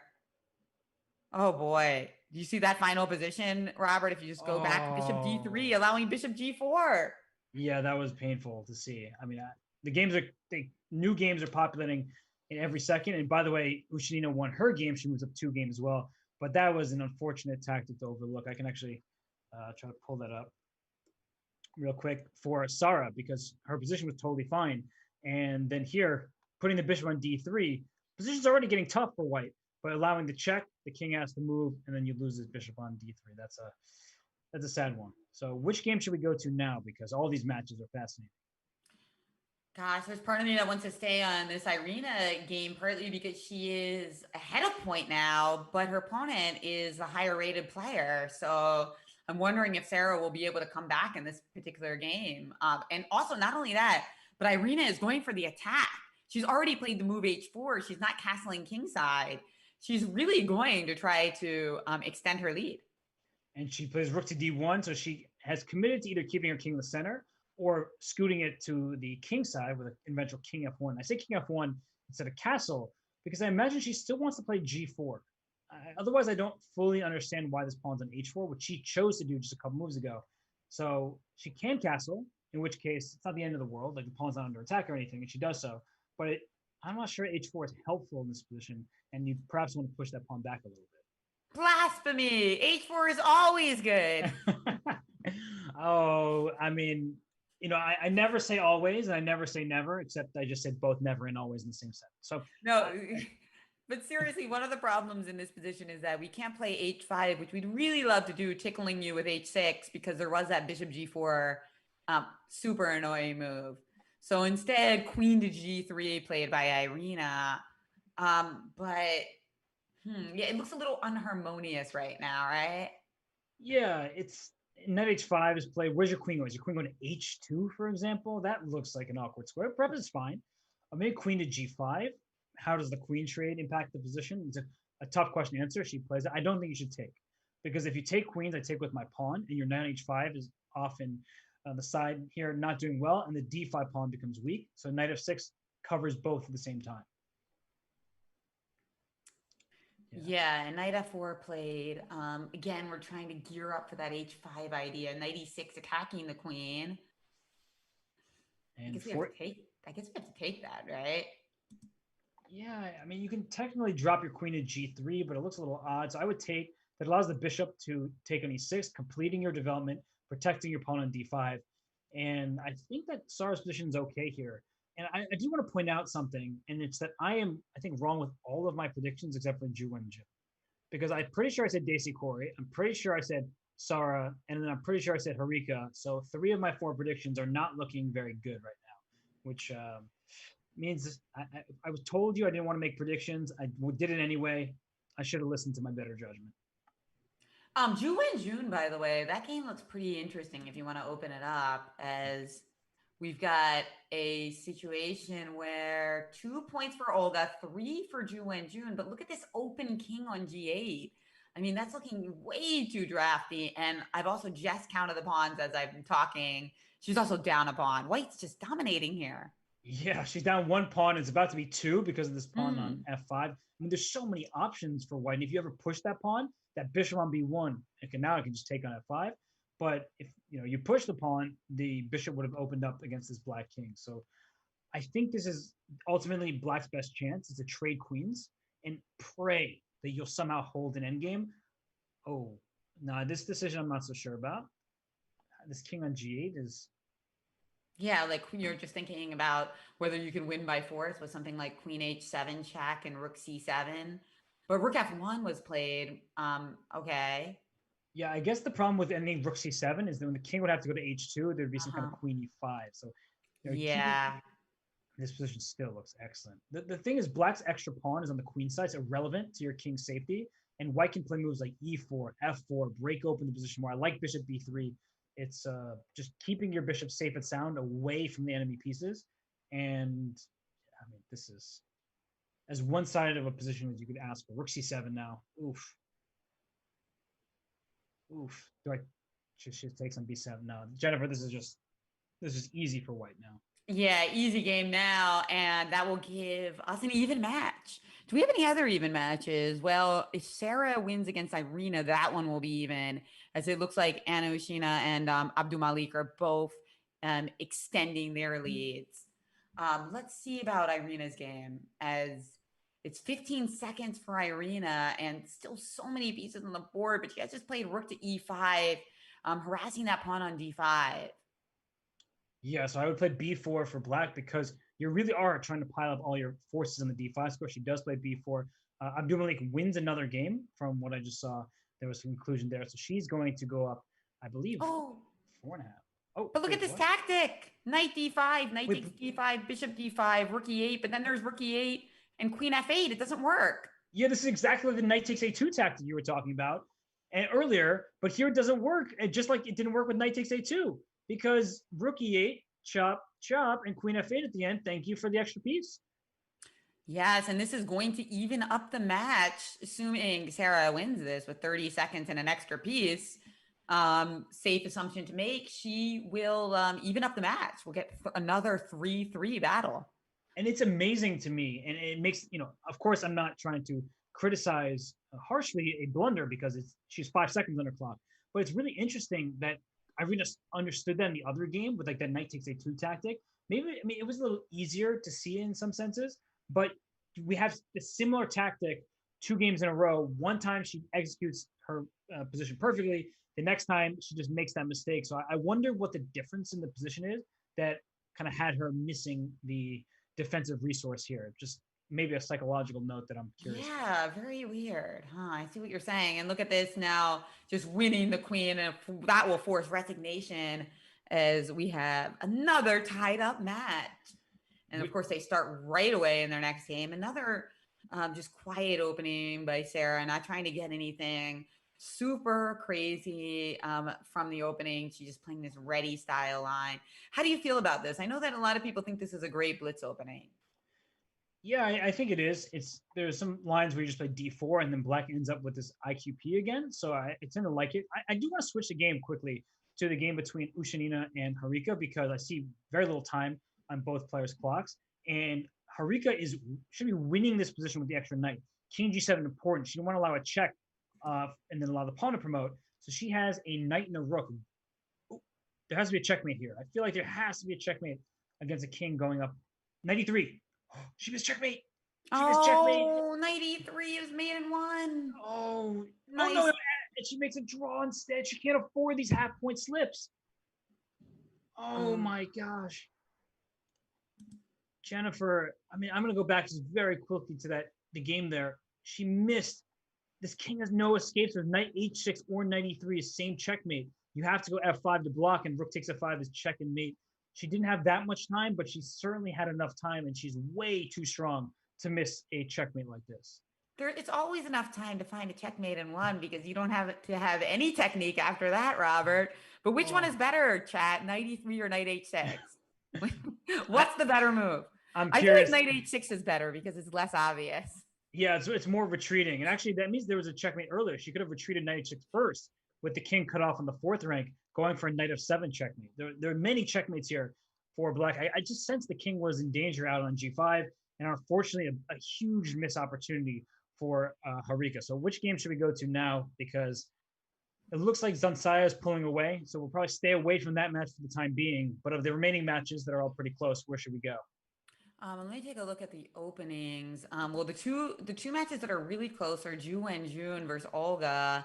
Let's check in on that as they're not as far along as Sarah and Irina started their game a little later. So maybe we can check in on that one later. What's going on though? We've got an end game here already, and looks like Black's got this strong pawn on e4, but they need to defend it. So I guess we better do that with bishop f5. And it's an extra pawn. I actually didn't count. I was like, wow, that's a really strong pawn. And I was trying to figure out what compensation white had.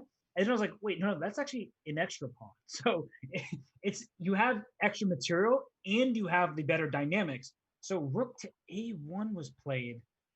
And I'm trying to figure out, she's trying to do a rook lift, the second rook lift, with like rook a3, rook b4. Yeah, maybe, yeah, exactly. Maybe rook b4 straight away, Robert, attacking b7, followed by rook a4.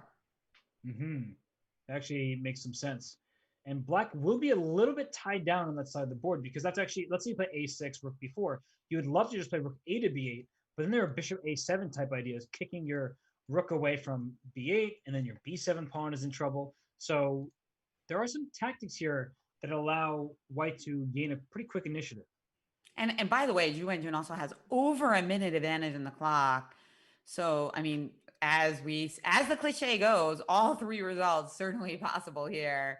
Instead of rook b4, Ju Wenjun played rook c4, which hinted at this move a6, which was immediately stopped by Olga Guria with a6 herself. And let me ask you, Jennifer, would you rather have the extra minute or the extra pawn? The minute. because I think that I know Yasser would be very upset at that answer. I was about to say, all pawn grabbers, all greedy players like Yasser would be very disappointed in that. I thought that I could get my rook to a4 and win it back, but apparently there was some maybe this idea of rook f8 was too strong, so that was also factoring into my decision. Bishop but I was highlighting it. She walked into it and she didn't move away from it. This is the problem with having a minute less than the clock. And bishop, but what? People keep missing it. No, she's gonna bishop c5. She did it finally. Yeah, that was a couple missed opportunities, but because Olga Guria is in such time trouble, she missed it a third time. But still, black has plenty of counterplay with the bishop pair and an outside pass pawn with this h pawn. And guess what? f4 is gonna fall too. Right? And then what on earth is going on? I mean, who's even better? Bishop takes f4. There's a rook f3. Doesn't rook f3 There's bishop bishop g4. g4. Yeah. Rook f3, bishop g4, and rook f1. There's Then I could play g5 because you're no longer attacking h7. yeah. That's the thing. I was trying to win something there, the h7 pawn, but I can't quite make it work. Yeah, this is one that I think that Ju and June is going to regret. Wait. Okay, now bishop g4, this bishop f3. There is bishop f3, so we're not losing material. But king f2, and we're down 2 pawns for the exchange. So Now, I would keep the bishops. Yeah, good idea. Yes, it's great to keep the 2 bishops, right? So rook d8 check, king g7. If those pawns start getting going, Ju and June could be crying. And here go the pawns. And that's why I liked that Gira kept the bishops on the board, because by trading light square bishops, then white could probably blockade the light square. Look, bishop g4. Now here comes h5. She's just doing such an excellent job of getting her pawns going. But there's some rook g8 check stuff. You have to be a little bit careful, because at the right moment, there could be a counter. And you don't have time. Rook g8, rook d6. She walked right into it. Oh, yeah, rook d6, and you can't defend it. It's just over. I'm such jinx. I'm such a jinx.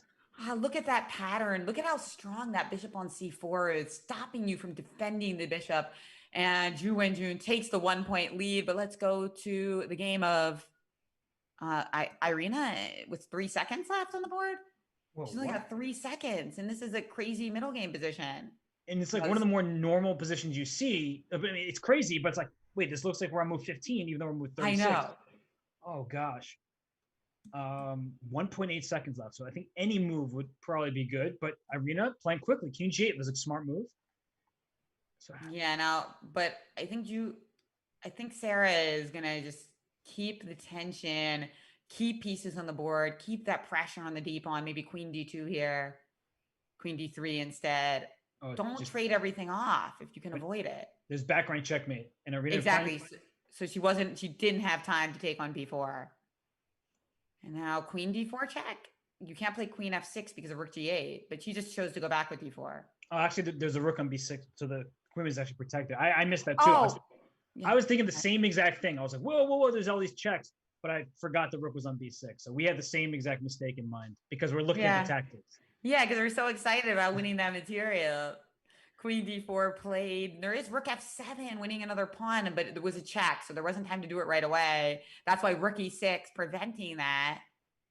Irina's doing pretty well, avoiding complete disaster with just 1 second on our clock. I mean, this is impressive blitz skills. I was about to say I'm super impressed by her ability to defend. Oh, she she thought she pre-moved. She thought it was going to be rook a6, Robert. Oh, I'm glad you're the jinx this time. It's always been me to this point. And that was the last game of the 3+1. But I think Sarah, she kind of earned that victory by the better clock management. I think this game will be canceled if I'm honestly. Didn't they start with pre-move catastrophe? Another one for the books. I mean, in your commentary career for the Speed Chess Champs, have you seen more pre-move triumphs or disasters? Disasters for sure. And let's go back to that game, because Sarah was very smart, and not because of the pre-move, but because if she takes an a6, rook takes b4, we know that this should be a theoretically drawn position. Rook and 4 versus rook and 3. Not that it's easy. Even the legendary Garry Kasparov famously lost he had the rook and 3 pawns. He lost in that theoretically drawn position. But rook d4 is smart because you keep more pieces on the board. Then you'll bring your king back, and having pawns on both flanks is beneficial in this case for the side with the extra material. So rook takes b4 was just she was expecting rook a6. She has 3.8 seconds left. She was trying to move quickly. It happened. So I don't really fault her, but a big loss there for Irina because the match is so close. Yeah, really tough one. That can't be fun, Robert, after playing so well. That was the second time we saw a situation with like rook and 4, although the other one was even weirder because the side with the 3 pawns ended up winning, right? Right. Speaking of which, Ju Wenjun, that was Ju Wenjun's insane turnaround against Olga earlier in the match. But right now she's up a point. And this is their last game of the 3-minute. Can she extend that in this game? Good position for white. I prefer the bishop to the knight.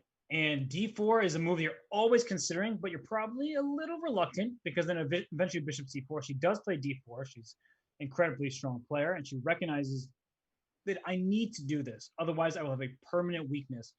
And I think it was well timed. Actually, I think it was really well timed, and that black should not even be worse anymore. Yeah. This has been thematic for our commentary today. Getting that d4 moving when you have the isolated queen pawn. Bishop a f3, little in between move. Did that change anything?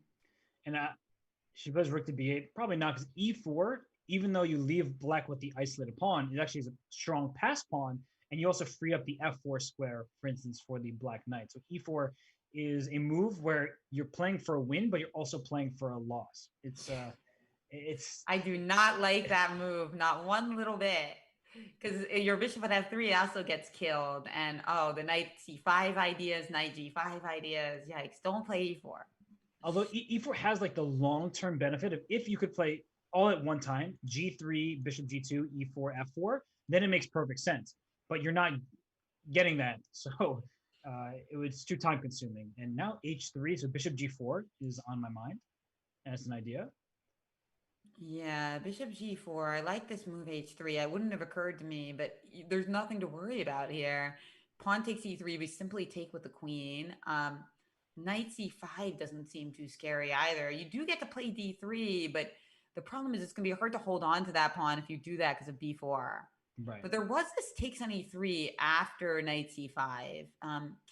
That said, white gets something as well. There's a weak pawn on e3, but we get this beautiful f-file. Yeah, it's funny because I think most people will be like, "Oh no, I have an isolated pawn e3," and be upset about it. But I actually didn't love rook f1. I thought she should have played bishop d5 first, just to show that really quickly. Is bishop d5, try to play e4, try to play rook f1. That's the benefit of having an e pawn, is you solidify this bishop on d5, so you can cement it in there. Instead, she played this move order where she's actually giving up this pawn on e3 with check, but hoping that the bishop in the long run will be good for her. Now I'm starting to worry about the white king. Yeah, knight d3 played. By the way, 8 seconds left on the clock for Olga. So Ju Wenjun also just playing on her clock, which makes perfect sense. That is part of the game. Rook c3 played. What if knight f2? You have just king h2 and then queen e5 check? Yeah, and I guess I go back to g1. So you get a couple checks, but it's not maybe anything more than something funny is that knight e5 will sacrifice the black queen to get the white queen, but maybe I have like, if knight e5, I had some renegade queen ideas. So instead we have this, but now black's feeling a bit tied up. So now I would play queen e5 check, but I'm still kind of concerned about some end games where the white rook lands in c7. It's not the cleanest position for black. Yeah, so it's just still a little better for white because of that minor piece. But she has played queen e5. I mean, I'm sorry, more compensation because you have that better piece. But we can always play knight takes f3, right? Yeah. So bishop d5 here, and watch out for rook f5. This is like the type of counterplay you need. She played rook e7, which is a worse version of rook f5. Watch out for knight g4 check. So she had to move rook back to a7. So right, knight g4 check would have been nasty, or knight f3. So she chose the wrong rook to attack the knight, which, okay, it happens. But black is currently up 2 pawns, but we're about to see a true bullet scramble, it feels like. Yeah, rook e7. No, she's not going to want the draw. No, she's played g6. There we go. Rook a5. Yeah, extra pawn here for black. Yeah, and an extra 10 seconds. So Ju Wenjun is definitely going to try to keep this going. Rook f6 maybe? Okay, knight d7 first, but she can play rook f6, offering an exchange of rooks. So honestly, I think white is doing fine here, but with 1 second on the clock, oh gosh, I'm scared now. Yeah, she got down to just 2 seconds. Oh, she barely got that move off. Oh, she lost her rook though. She's playing. Yeah, that's the problem of leaving yourself with that 1 second. And Ju Wenjun, 5 points as she heads towards the bullet. And let's go to the final game in the 3-minute portion between Desi Khoury and Zansaya Abdulmalik. We have, what a crazy position we just enter here. It looks like Desi Khoury is winning. Rook takes g5 is a hanging. Yeah. And now let's see, rook g6. No, she just took the pawn. And now there's also g5. So she's just winning. She's winning a piece here and the game, and that's good news for the commentators because it makes this a really close match. Because remember that Abdul Malik won 2 in a row. So she actually started 3.5, 1.5. So this is a pretty big comeback for Desi. It is. And if you look at the match scores, it's a 1-point match in this one. We have a 1-point match in Sara versus Irina, a 1-point match in Ushanina versus Harika Jonavali, and then a 2-game lead for Ju Wenjun. All the matches could go either player's way. Jennifer, I'm stoked about this. Yeah, me too. I'm really excited to get into the bullet. It's going to be hard to keep track because there's so many close matches. I'm trying to think of players who are behind that are better than their opponents in bullet. I'm thinking not Irina. Olga's been in time pressure every game. I'm going to give the nod to Daisy Corey. I think that she's a dangerous bullet player, but again, I think I'm a little my judgment is a little clouded by the fact that Zansaya was it was a one-sided matchup against Anna Ushanina in the opening leg. So I think because of that, I'm not giving Zansaya her due, but I know for a fact that Daisy Corey is a super dangerous bullet player. And so I think it's a toss-up. It's really a toss-up in terms of who's the better player in bullet. But it's funny that you mentioned that because I just checked their bullet ratings, Robert, and guess what they are? Exactly even. Exactly 1 point separated. Are you serious? 1 point, yes. Oh my gosh. 24-30 and 24-31. Oh my, so it is really a toss-up there. Well, we are going to take a quick break. I'm going to grab some water. I need to calm myself down or really get my energy revved up because it will be a fantastic finish here in the Women's Speeches Championship. We'll be right back.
Well, we are at the bullet stage of this opening round of the Women's Speeches Championship Grand Prix stage.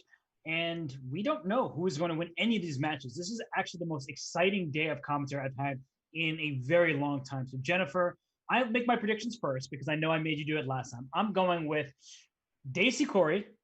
I'm going with Ju Wenjun. She has a 2-point lead.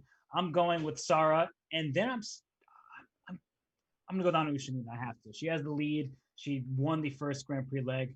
What do you think about those predictions? Well, those are actually the exact predictions I made earlier, Robert. So you've come around to, those are exactly the same predictions I made, I think. Yeah. Nobody's opinion should be so stuck in place that they're not willing to learn from their very smart and wise and prescient co-commentator. So I've learned from you. So we have the matchup between Daisy Corey and Zensaya here to start, but I'm willing to go wherever. Okay, I'll switch it up then. I'm going to go with Zensaya. I said Desi earlier. I'm switching it up. I think that one extra rating point in Bullet is going to make the difference. Yes, I think so as well. You know, it shows she's a much stronger player. We always rely on who is the high-rated player. It's the only way to do it. But in this opening thus far, D5 was played to chisel at white center. If you move the e-pawn, in comes knight f5. So queen d2 was played to line up a bishop h6 maneuver. I think that, okay, h6, fine. I play this kind of stuff all the time in Bullet. You're not committing to anything, but I think you should take on e4 at some moment and then either put your knight on d5 or on f5. And she does it. Yeah, so you're saying you like black here or just a toss-up? I don't prefer black's position in like an objective sense, but as somebody who plays this kind of style all the time on chess.com and blitz and bullet games, I think it's okay. Like play b6. But, you know, this bishop on e3 will be captured at some moment. Okay, she did it a little too early for my taste, but she still can just play b6, bishop b7. I think she has some time here. Yeah, rook e3 played now, and rook takes e3. The question is always which position is easier to play in Bullet, and I think the answer is black because you can just make a bunch of moves quickly with this construction. That said, c6, not a move I wanted to see for black. I was shaking my head because c6 makes your bishop on c8 look like a French bishop, and before it had life. If you play b6 and move your bishop out, you can still do that. You should do that. Play b6 and develop your bishop. She plays b5. She is an ambitious player. But I don't like the look of this knight on c5. That scares me from black's point of view. I like white again, Jennifer. I prefer white's position for sure. Queen c7, knight e5, queen e2 played. I'm looking at sacrifices. Like knight g6 or knight f7 coming in soon. Oh, gosh. In fact, black is now down 14 seconds. And the position's not good either. I mean, g4 was even possible, but she's just chosen to take on c6. There's no bishop b7 excitement because we've also got that knight on c5. Look at these knights. Now, knight takes f7 is possible, I think, because... Oh, wait, no, not knight takes f7. What am I talking about? I thought for some reason knight f7 would drag the queen away. Wait, g4 is not a move I would play in Bullet. Oh, gosh. So what's going on here?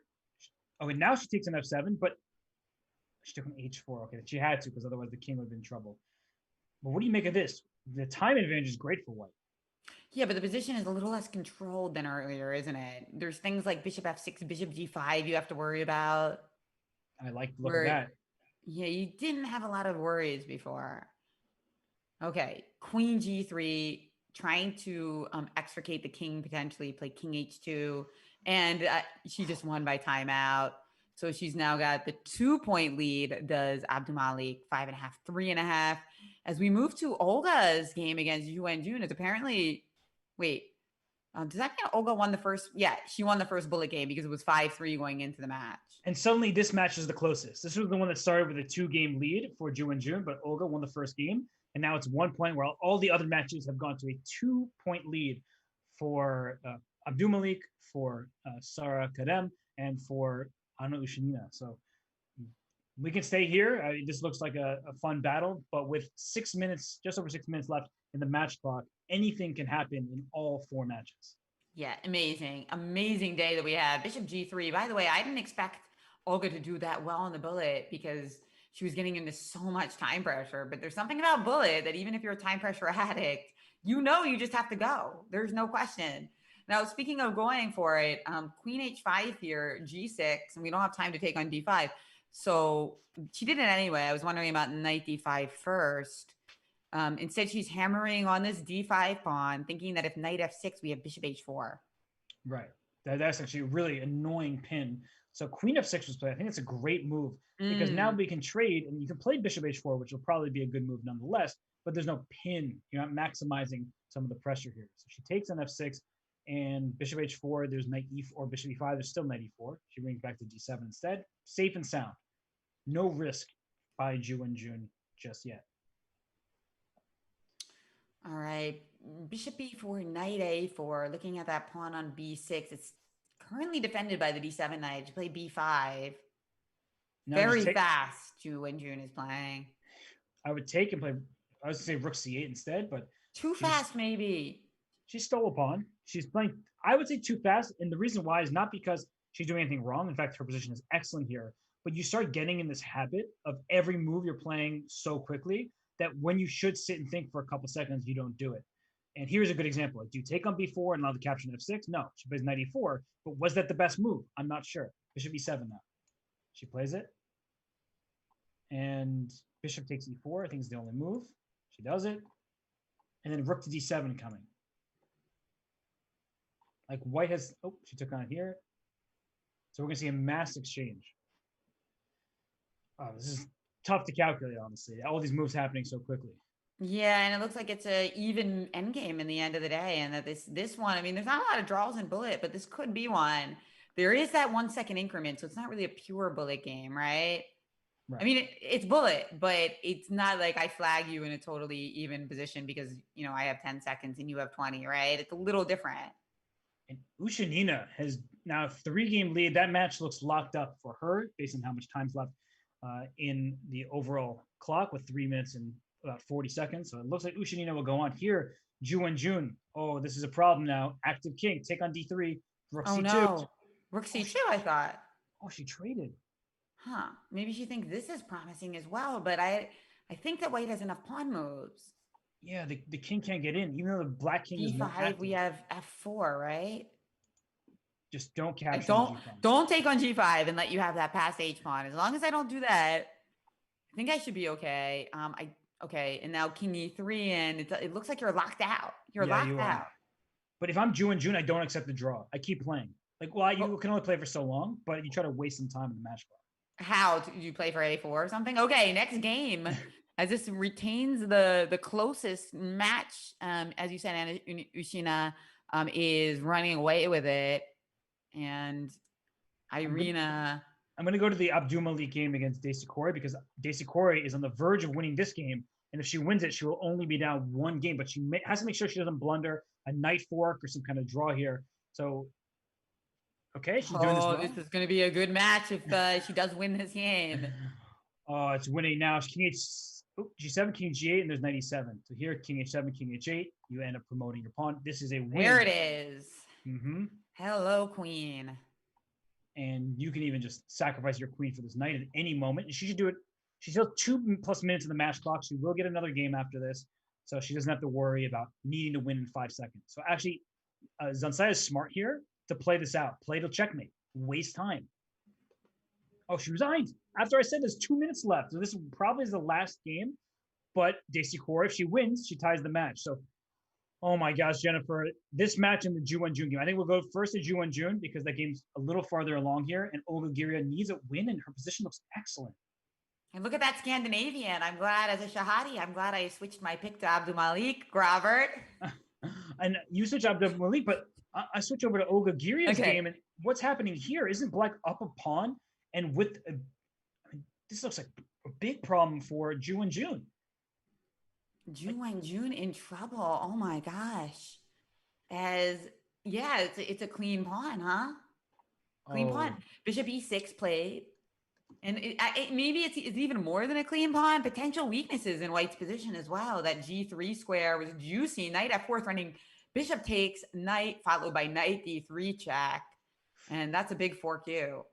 And there's a minute left overall in the match clock. So we're keeping an eye here. We're looking at Desi Corey's game. I mean, just so much And to remind everybody, if there is a tie, there will be a tiebreaker, a 2-game mini match of 1 minute plus 1 second increment, and it's going to be crazy.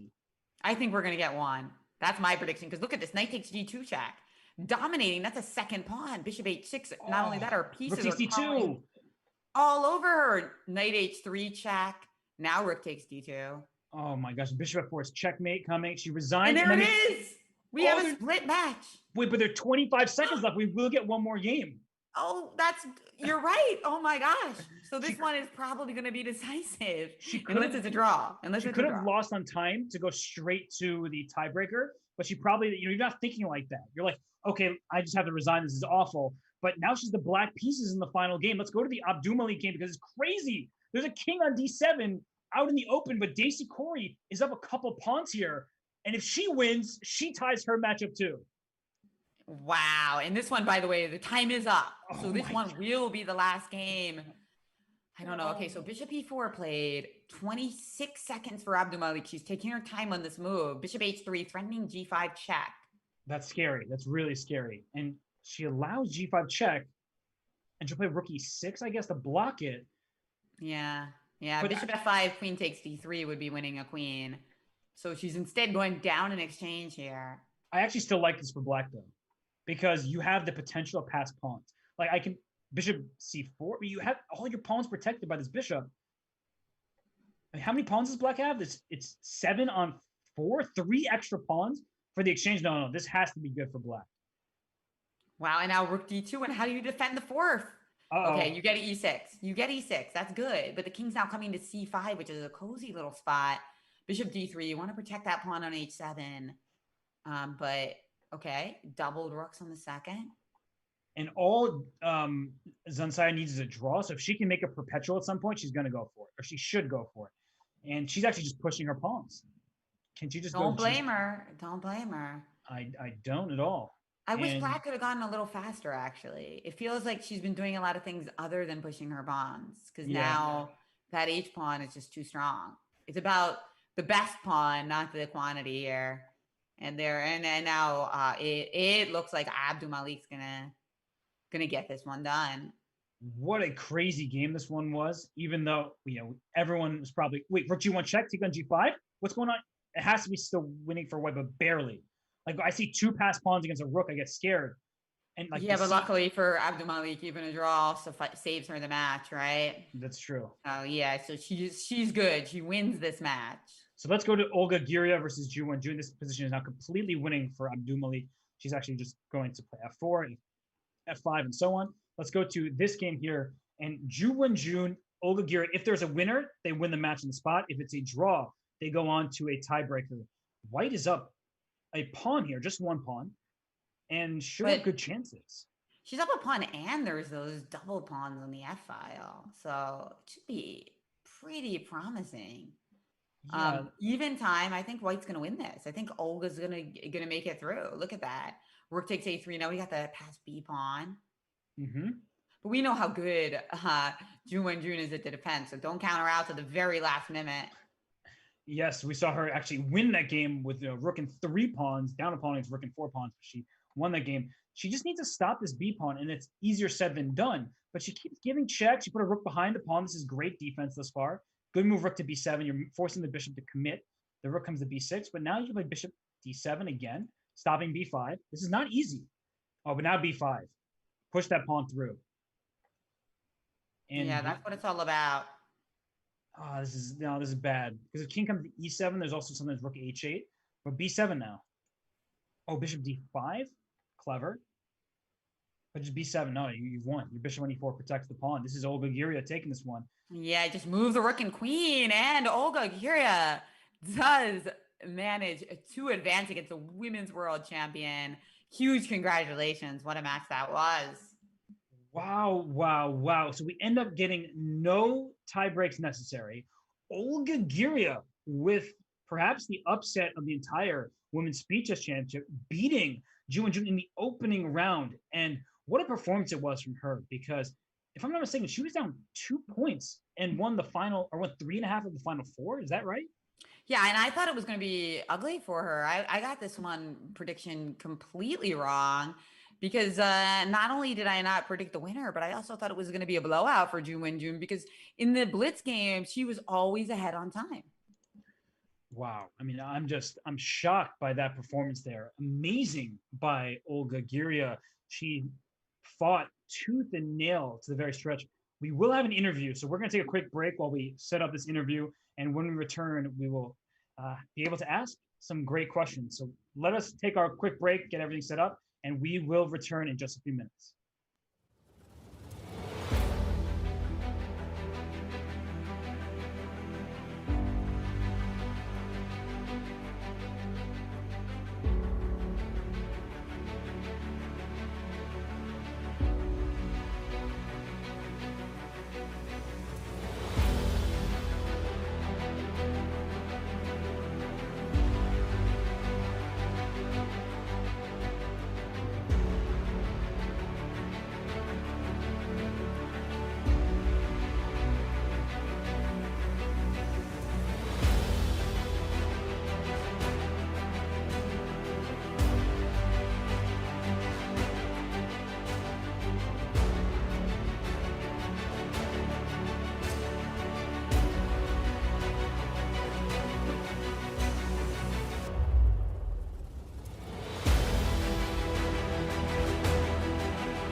Well, we have the great pleasure of bringing IM's Ansai Abdul Malik on for an interview. First of all, congratulations on what was an absolutely crazy match. Thank you. Yeah, the match was crazy. I think I lose the control after we played like 5 games, maybe. Yeah, so I think I was like +2, and then something just happened, and I just started missing some easy things, I think. Yeah, so okay, I was, I think, kind of lucky. Well, the match was incredibly entertaining, Zansaya. Had you have many experiences playing against Corey in the past? And not really. I think we played like few classical games, and we played in Stainless Memorial like 1 month ago, maybe. Yep. And how Yeah, do but you there was just 2 games, so. and how do you what did you expect from her today? Did she surprise you in any way today? No, actually not. I was preparing the line with D5, the Scandinavian defense. And for the white, I just thought like, okay, I'll just play whatever. Yeah. Well, Zai, you won 4 games in a row at some point. So this was sort of a match of streaks. I mean, did you feel very confident once you won all those games in the 3-minute time segment? But then Daisy won the final 2 games. So, like, what were your emotions like? Was it a bit of a roller coaster? Yeah, it's like I knew like for me it's better to play like the first time control just to make a draw, and then in 3+1 I feel more comfortable. Yeah, so the plan was to win in 3+1, and then to just to make a draw in 1+1. So yeah, but then when she started just beating me back, I was like, oh god. I was kind of nervous. Yeah, but okay, I mean, I think I played fine. Yeah. But okay, So it's too hard, right? I mean, you never know how many games you should play, and also the time control is very tricky. Yeah, so you have to be careful. yeah, we were wondering about that there was one game that you could maybe extended. But that said, you mentioned 3-minute chess, or is that your favorite of the three time controls? Yeah, that's what I usually play online. Like, actually I like to play without increments, like just just 3 minutes. Yeah, or just bullet. So this 1 second is kind of tricky. I mean, like you have it, but sometimes it's not enough. Yeah, Yeah. so. And let me ask you, because in the first leg, you struggled in the opening match, but it seemed like you were a totally different player today. Did you just forget about that first match and just say, it's a new event, let me just show my best chess? Yeah, because when I played my first match, I was too nervous, I think, because I was thinking like we're playing the very, very tough match, and I don't know, I couldn't control my emotions, and I think that's why I lost. I mean, I played so badly. But today, yeah, I was like, okay, just let's do it. Whatever. I mean, I didn't care about the result. I just wanted to enjoy the match. Well, we had a lot of fun watching you. You're only 20 years old. You're an international master. Any advice to the young people watching at home? What what should they do? What should they work on in this time where a lot of events have been canceled? Is there anything you think Yeah. people should be studying more of? I think they should practice more and be ready. Like, we never know, like, when we're going to start the tournament, so you have to be prepared. So just solve some tactics and play online. I think that's it. And don't forget about the sport, of course. I mean, just some other stuff. Yeah. Ah, you mean like working out, exercise? Yeah, What's your favorite form of physical sport? yeah. Boxing. Oh, wow. So Yeah. do you do any chess boxing? No, I was thinking about it, and some of the people they offered me to join, but I think that's too early. Maybe later. I don't know. I will see on my chess career. No, the risk Wow. is too high. Keep this protected. Keep it protected. Yeah.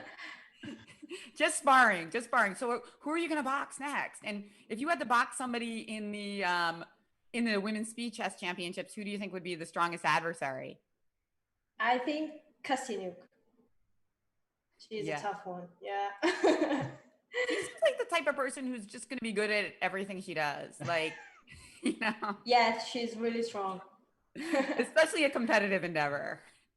I don't want to play her in tiddlywinks or air hockey.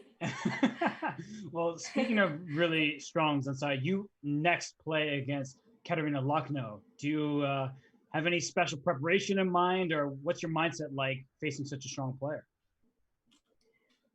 No, I think I'm not gonna prepare. I'll just, I don't know, have some fun before the match, and then just try to enjoy it. Yeah, and let's see just what happens. I mean, of course she's strong, but okay, that's Bliss, right? Everything can happen. For sure.